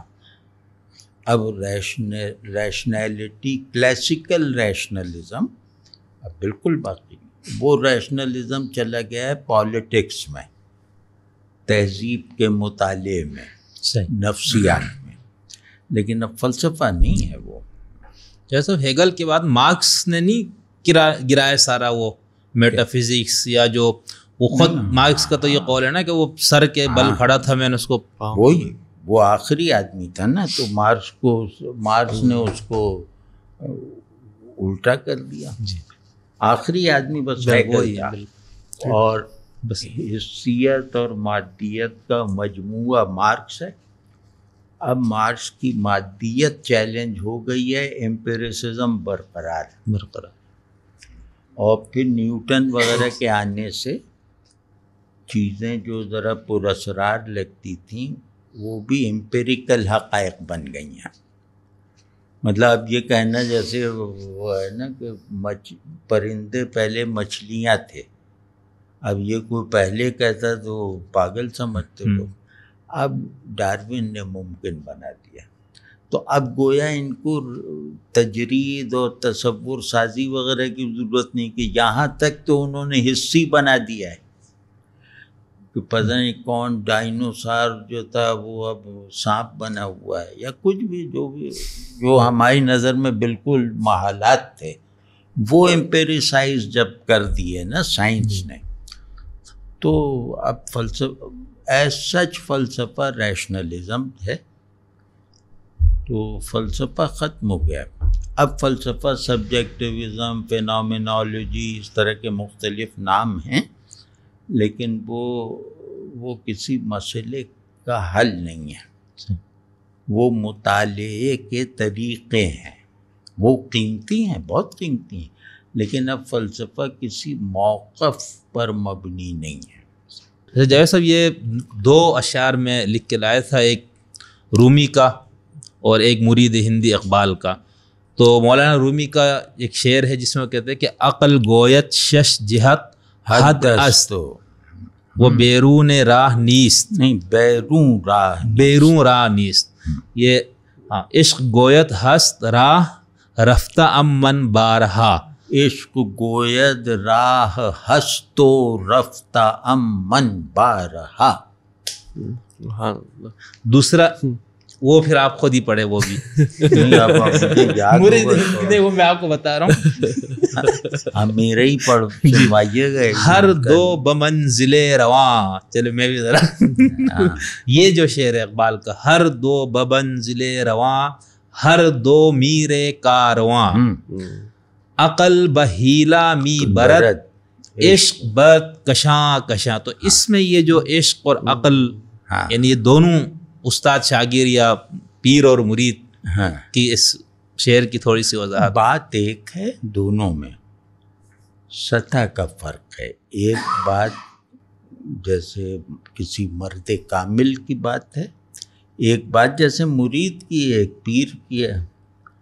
سطح اور معنی کی جو بلندی ہے وہ اس میں فرق ہے.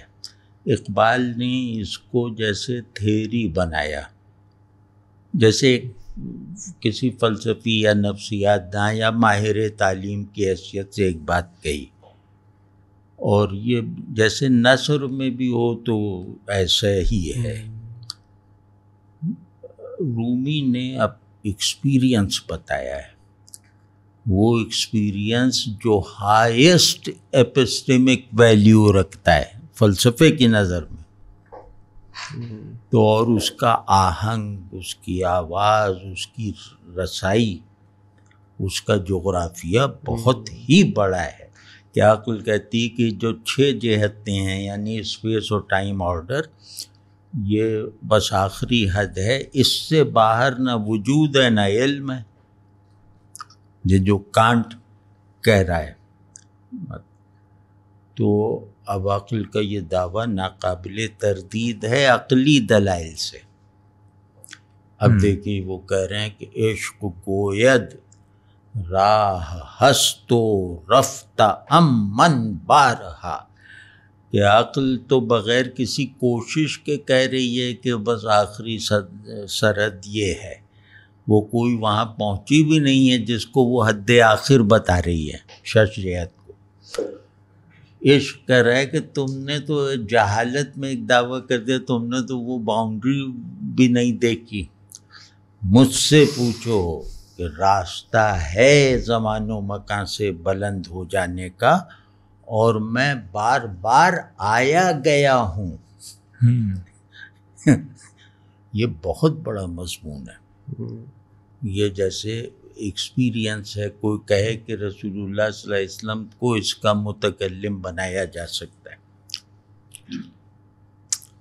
تو اقبال کا جو ہے نا نظریے کی طرح ہے، وہ بھی ہر دو کیا، ہاں یہ شعر یاد تھا مجھے، ہاں ہر دو منزل رواں، کہ دونوں ایک کسی منزل کی طرف چل رہے ہیں، دونوں ہی کا مقصود منزل تک پہنچنا ہے، منزلیں الگ الگ ہیں،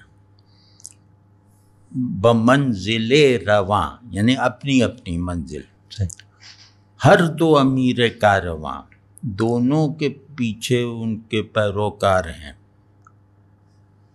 عقل بحیلہ می برد، عقل منزل تک چکر چلا کے پہنچا دیتی ہے، اور پتہ نہیں وہ منزل ہوتی بھی ہے یا نہیں، یہ کہہ دیتی ہے منزل ہے، وہی جو اوپر کے شعر میں نا۔ اور عشق برد کشاں کشاں، یعنی عقل دھوکہ دے دے کے پہنچاتی ہے کہ اور چل لو، ہاں یہ آ گئی، یہ منزل ہے، میں تو جانتی ہوں، اور عشق جو ہے وہ کھینچ کے لے جاتا ہے ڈائریکٹ، وہ کمنٹری نہیں کرتا عشق عقل کی طرح، بس یوں لیا اور یہاں پہنچا دیا۔ تو یہ نظریہ ہے، اور یہ رومی اس نظریے کو بھی اون کریں گے، لیکن اس کا زور بہت کم ہے۔ لیکن اس سے جو ہے یہ نہیں ثابت ہوتا، جو اقبال نے خطبات میں بھی اس پہ جو باتیں کی ہے، یعنی وہ یہ کہتے ہیں نا کہ منزل بھی ایک ہے دونوں کی، اقبال تو یہ کہتا ہے کہ عقل آہستہ آہستہ تجربات اور یہ سارے ندیاں بہا کے خون کی پھر وہ نتیجے تک پہنچتی ہے، تو اس سے تو وہ یہ نہیں کہنا چاہ رہا کہ منزل بھی دونوں کی ایک ہے، سوالات بھی دونوں، اگر یہ اس مفہوم میں لیں، اس کی گنجائش نکلتی ہے، تو اس میں یہ ہے کہ عقل منزل تک پہنچانے کا دھوکہ دیتی ہے۔ صحیح، بحیلہ می برت جو ہے نا، تو یہاں ہیلا دھوکے کے معنی میں، صحیح، کہ جہاں پہنچاتی ہو منزل نہیں ہوتی، عشق اسی منزل پر بس آپ کو راستہ چلوائے بغیر سپر سونک رفتار سے پہنچا دیتا ہے۔ اچھا سر، جب ہم یہ عقل کی بات کرتے ہیں تو ہم یہ دیکھتے ہیں کہ ہماری شاعرانہ روایت میں عقل کے مقابلے میں عشق کا لفظ استعمال ہوتا ہے اکثر، اور ایک جیسے مقابلے کی فضا ہوتی ہے، تو اگر آپ سے عام فہم انداز میں ہمیں بتا سکیں کہ عشق سے کیا مراد ہوتا ہے جب ہم عقل کے مقابلے میں یہ لفظ استعمال کرتے ہیں؟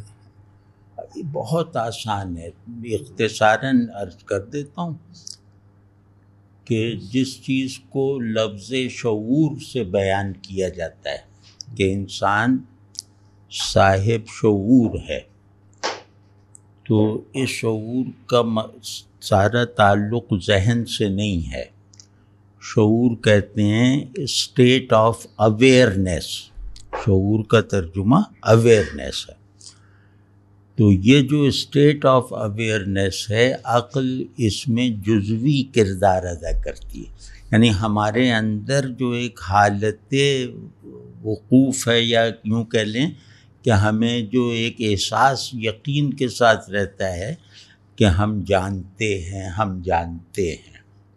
اور اس کی تفصیل خود ہم نہ بتا سکیں چاہے کہ کیا جانتے ہیں، واضح نہیں بات۔ تو شعور کا ایک مرکز ہے، وہ ہے ذہن، اور اس کا ٹول ہے عقل، یعنی یہ اپنی بنائی ہوئی لاجک اور اپنے تصور علم کے ساتھ آبجیکٹ پر اپلائی ہوتی ہے۔ یہ بات ضروری ہے عقل کے تعارف میں، کہ اس کا ہر علم اپنے تصور علم کی پابندی کے ساتھ ہوتا ہے جو پرائر ہے. تو ایک جو دوسری سیٹ آف کانشسنس ہے وہ ہے قلب. تو ذہن جو ہے وہ عقل فعلی کا گھر ہے اور قلب جو ہے وہ عقل انفعالی کا دارالخلافہ ہے.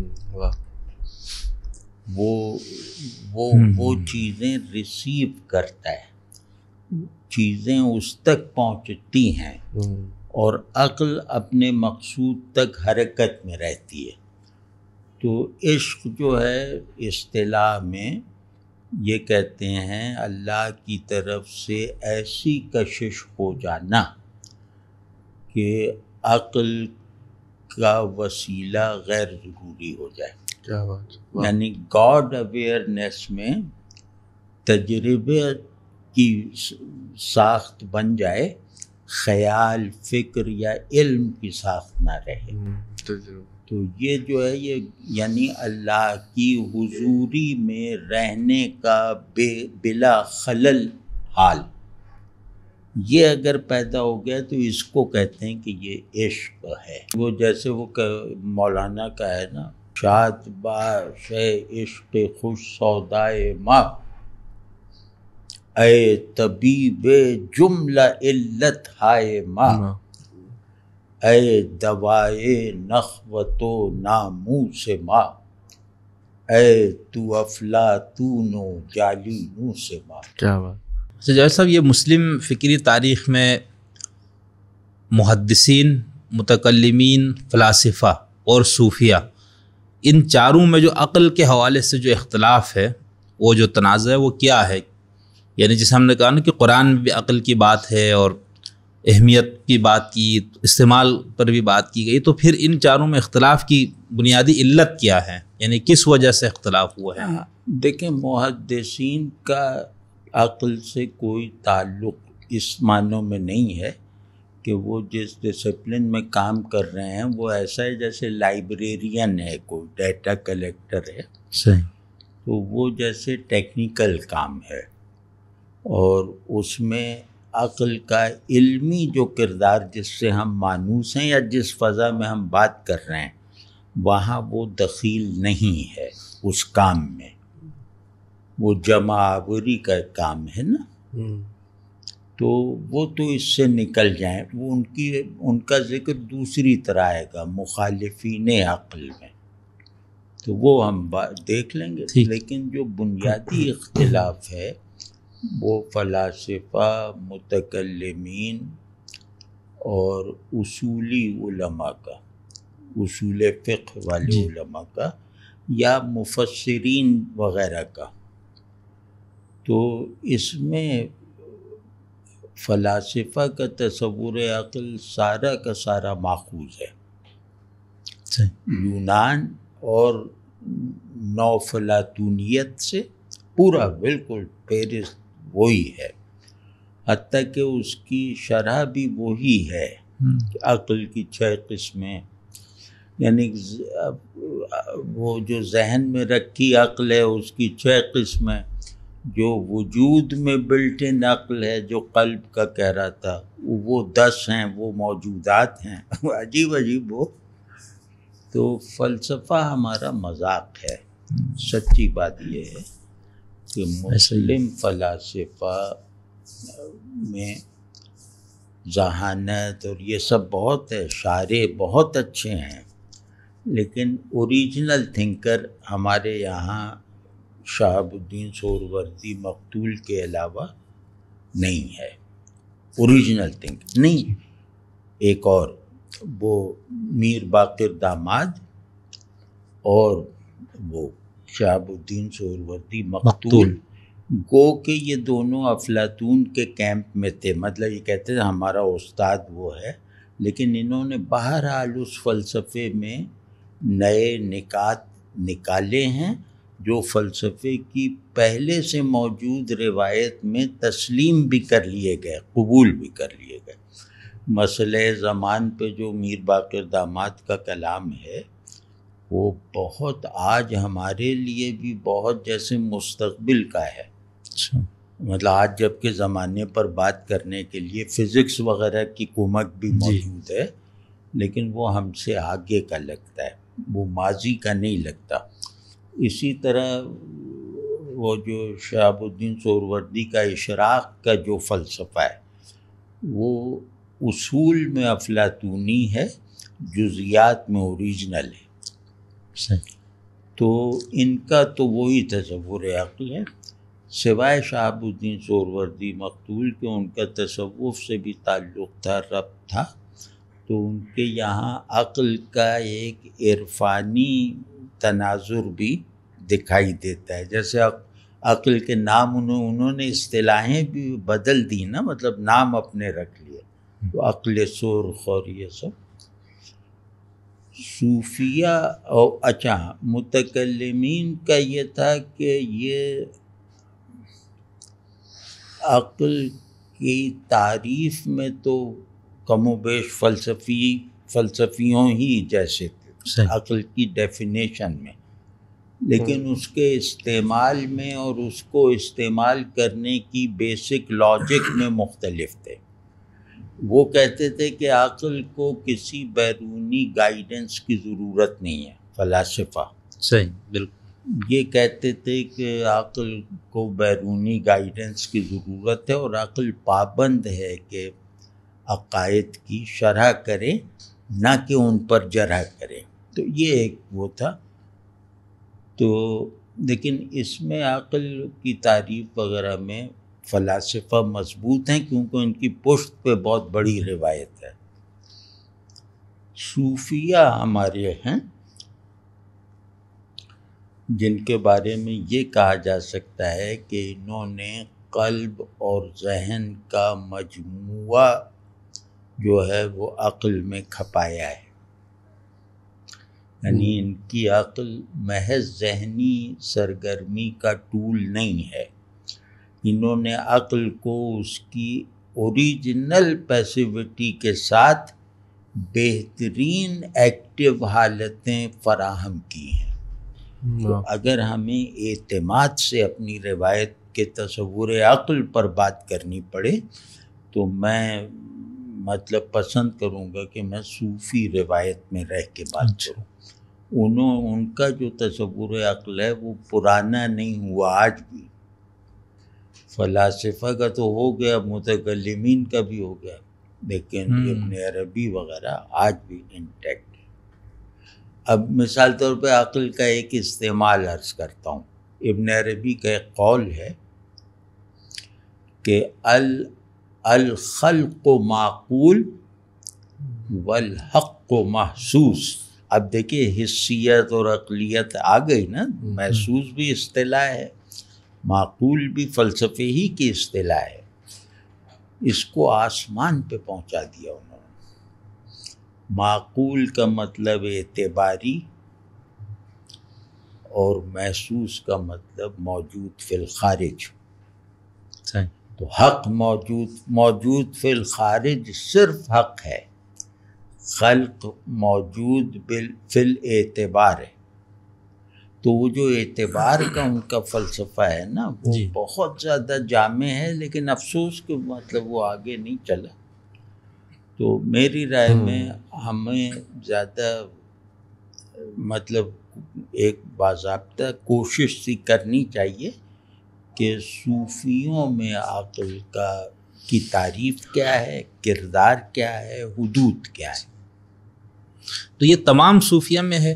جیسے علی عباس جلال پوری صاحب وہ تصوف کو دو قسموں میں تقسیم کرتے ہیں. ایک کو شیخ اکبر سے وہ کہتے ہیں یہ معقولی تصوف ہے، اور دوسرا جو ہے وہ جس کے اندر وہ کہتے ہیں وہ یعنی جس کے اندر وہ ان چیزوں پہ بحثیں نہیں ہے، صرف تزکیہ نفس اور اخلاق، بس اس پہ جو بات کی جاتی ہے، یا جو وظائف اور یہ اس طرح کی جو چیزیں ہیں.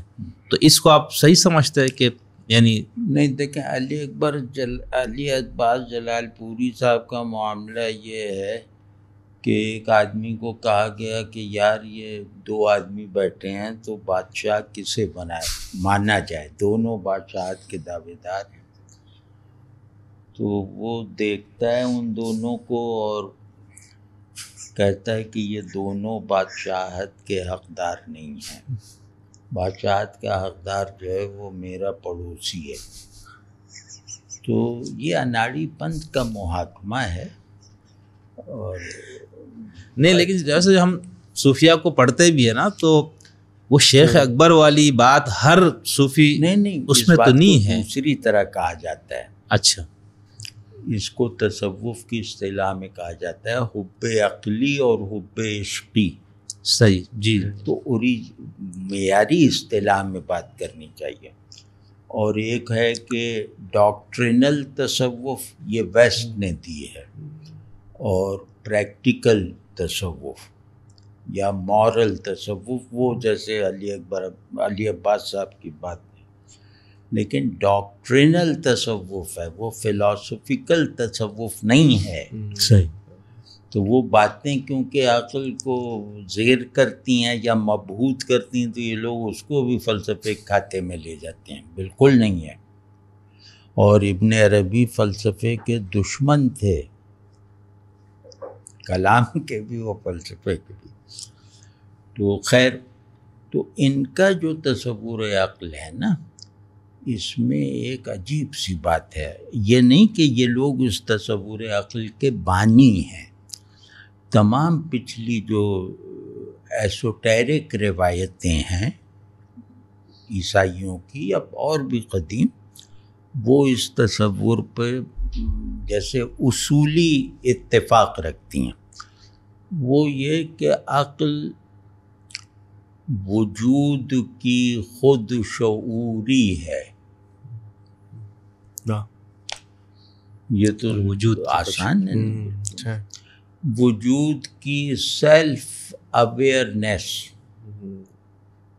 یہ عقل ہے. یعنی سیلف اویئرنیس ایکٹیو ہو جائے تو وہ عقل ہے. یہ اتنی باریک اور اتنی جدید بات ہے. مطلب آج بھی ہم ایپسٹیمالوجی میں اس کو استعمال کر سکتے ہیں اعتماد کے ساتھ. تو وہ اگر کبھی موقع ہو تو ہم 2-3 نمائندے اگر صوفیوں کے یہی ڈاکٹرینل سائٹ کے یہ اگر ہم کریں اور پھر فلسفیانہ مباحث پہ ان کی رائے دیکھیں. یعنی وہ ٹھیٹ فلسفیانہ مباحث لیکن اس پہ ان کی رائے دیکھیں. جیسے اس میں یہ کہ ایک سوال ذہن میں یہ پیدا ہو رہا تھا کہ جب ہم محدثین یا اخباری لوگوں کو عقل مخالف کہتے ہیں اور متکلمین اور فلاسفہ یہ تو عقل کے محبین تھے نا، تو جو محبت کرنے والے جو عقل کو اہمیت دینے والے وہ بھی قرآن سے دلیل لاتے تھے نا کہ اللہ نے عقل کی بات کی وہی اس نے، اور محدثین بھی اسی قرآن کو مانتے. تو پھر وہ عقل کو کیا وہاں پر لیتے ہیں؟ وہ لوگ عقل کو سمجھتے ہیں کہ کوئی کام کرتے وقت اس کے نتیجے پر نظر رکھنا. محدثین ہاں، عقل کی جو سادہ تعریف ہے نا وہ ہے دفع مضرت اور جلب منفعت، بس وہ یہاں تک ہے. اچھا. اور باقی نہیں. اب اخباری اور محدث ہم مفہوم ہے نا. جی وہی ایک ہے. میں نے وہ دونوں مسلک کے طور جی. لیکن میں یہ کہتا تھا یہ لوگ پھر قرآن میں جو عقل کی اہمیت اور اس کی استعمال پہ جو زور ہے نا، تو ان آیات کو پھر یہ کیا مفہوم میں لیں گے نا کہ اللہ ہمارا وہ موضوع نہیں. محدثین نے قرآن پہ بہت کم کام کیا ہے. لیکن عقل کی اہمیت والی آیتوں کو کیا کہیں گے؟ بتا ہدایت یافتہ عقل ہدایت کو قبول نہیں کر رہی تو عقل ہی نہیں ہے. یہ معجزات کو بغیر دلیل نہیں مانتی تو یہ بے عقلی ہے. وہ ایک اور ڈسکورس ہے. تو وہ لٹرلسٹ ہیں. اور جیسے امام ابو حنیفہ نے اپنے ایک آئے تھے ان سے مناظرہ کرنے محدث کہ آپ حدیث سے اتنا نہیں اور یہ آپ کی بات حدیث کے خلاف ہے. تو انہوں نے کہا دیکھو تم حدیث کا متن مجھے بتا دیا کرو اور اس کا مطلب مجھ سے پوچھ لیا کرو. یہ بات کہ متن جو تم بتاؤ گے وہ ہم مان لیں گے لیکن آگے بڑھ کے اسے سمجھنے وغیرہ کی اپنے طور پہ کوشش نہ کرو. سر بہت بہت شکریہ آپ کی تشریف آوری کا, اور جو سامنے لوگ بیٹھے ہوئے ان تمام حضرات کا بھی شکریہ, آپ نے یہ سیشن اٹینڈ کیا. اگر کوئی کنکلوڈنگ تھاٹس, اگر اس سیشن کو کنکلوڈ کرنے کے لیے کوئی آپ بات کرنا چاہیں یا کوئی پوائنٹس ہمیں بتائیں جو اپنے جو گفتگو ہوئی ہے آج کی.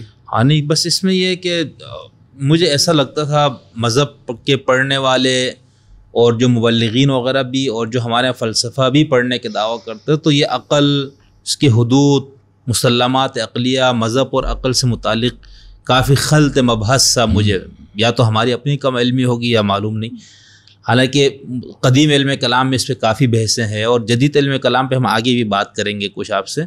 تو اس لیے میں نے یہ کچھ سوالات مرتب کیے تھے کہ میں خود بھی مستفید ہوں تو باقی لوگ بھی انشاءاللہ. اور مجھے کئی جگہ احساس ہوا کہ میرے دماغ میں پہلی مرتبہ آئی یہ بات, تو مطلب سوچنے کا موقع ہی نہیں ہے, کوئی سوالات یہ ہیں ہی نہیں ہماری زندگی میں.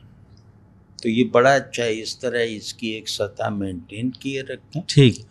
اور آگے میں چاہ رہا تھا سائنسیات, سائنس, مذہب, اس پہ انشاءاللہ کئی سوالات ہیں, اور خاص طور پہ جو اسی کے ساتھ پھر میں الحاد اور جدید الحاد, قدیم اور پھر جدید الحاد کی بنیادیں وہ جو سائنسیت سے یہ لوگ لے کر آتے ہیں ان پہ انشاءاللہ پھر آپ سے مستقبل کے مذہبی, روحانی, نفسیاتی اور اخلاقی چیلنجز یہ ایک اور آپ بنا لیجئے. ٹھیک ہے. یہ بہت اہم موضوع ہے. جینڈر ایشوز جو ہیں جن کو بنائیے, تو وہ یہ بہت ضروری ہے. علماء کو ابھی پتہ نہیں ہے کہ کیا ہونے والا ہے. بالکل ایسا ہی ہے. اور یہ اور ان کو دلچسپی نہیں. میں نے تو کتنے عالم اس کا بھائی آپ الحاد پہ کچھ اپنے مدرسے میں کریں, ہمیں بھی پڑھائیں. کہنا نہیں یہ تقدیر ہے. اب بتاؤ الحاد تقدیر ہے تو پھر ایمان بھی تقدیر ہے. نہیں, وہ مسلک کی نفرت کی باتیں تقدیر نہیں ہے, وہ جس کو کر کے وہ تو کرنا ہے آپ نے, اس کی تبلیغ اور وہ سارا کچھ. بھائی اب ایک اور موضوع بھی ہے, وہ میں چاہتا ہوں کہ آپ کے ساتھ مل کے, تاکہ وہ کریکشن بھی ساتھ ساتھ ہوتی رہے. میں اس نظر پہ ہوں کہ ابدیت کلام اور اس کے معنی کو سمجھنے اور ماننے دونوں کے لیے ابدیت صرف قول الہی کو ہے. رسول صلی اللہ علیہ وسلم کا قول ایک تاریخی کانٹیکسٹ میں ہوتا ہے, کہ جیسے کسی کو ڈانٹ دیا, کسی کی تعریف کر دی, تو وہ کانٹیکسٹ ہسٹوریکل ہوتا ہے اور پریزنٹ ٹینس میں ہوتا ہے. اب ہمارے یہاں بہت بڑی خرابی اس سے بھی پیدا ہوئی کہ حدیث کی بنیاد پر ہم نے اپنے ایمان میں شخصیتوں کو داخل کر لیا. کوئی نہیں, شخصیت محفوظ رسول اللہ صلی اللہ علیہ وسلم کی ہے, قول ان کا بھی قرآن کی سند پہ دین ہے. یعنی قرآن کی شرح ہوگی, اب توضیح ہوگی, وہ دین ہے. اور کیونکہ اگر یہ سنت الہی نہ ہوتی تو اکمال دین بے فائدہ تھا. وہ پچھلی اسکرپچرز کی حفاظت نہ کرنا, اس کے کچھ معنی ہیں نا. جاوید صاحب بہت بہت شکریہ آپ کی تشریف آوری کا, اور انشاءاللہ یہ گفتگو کا سلسلہ جاری رکھیں گے ہم, اور یہ جو مزید سوالات ہیں وہ انشاءاللہ آپ کی خدمت میں پیش کریں گے. یقیناً آپ کا وجود ہمارے لیے نعمت ہے, اور آپ سے ملنا, آپ کو دیکھنا ہمارے لیے بڑی سعادت ہے. آپ تمام حضرات کا بہت شکریہ. شکریہ صاحب آپ کا شکریہ, اور جو لوگ ہمارے سارے سیشن میں یہاں موجود ہیں ان تمام حضرات کا بھی شکریہ کہ آپ لوگوں نے یہ سیشن اٹینڈ کیا. انشاءاللہ آف دا رسول کے پلیٹ فارم سے ایک نئے پوڈ کاسٹ کے ساتھ پھر حاضر خدمت ہوں گے.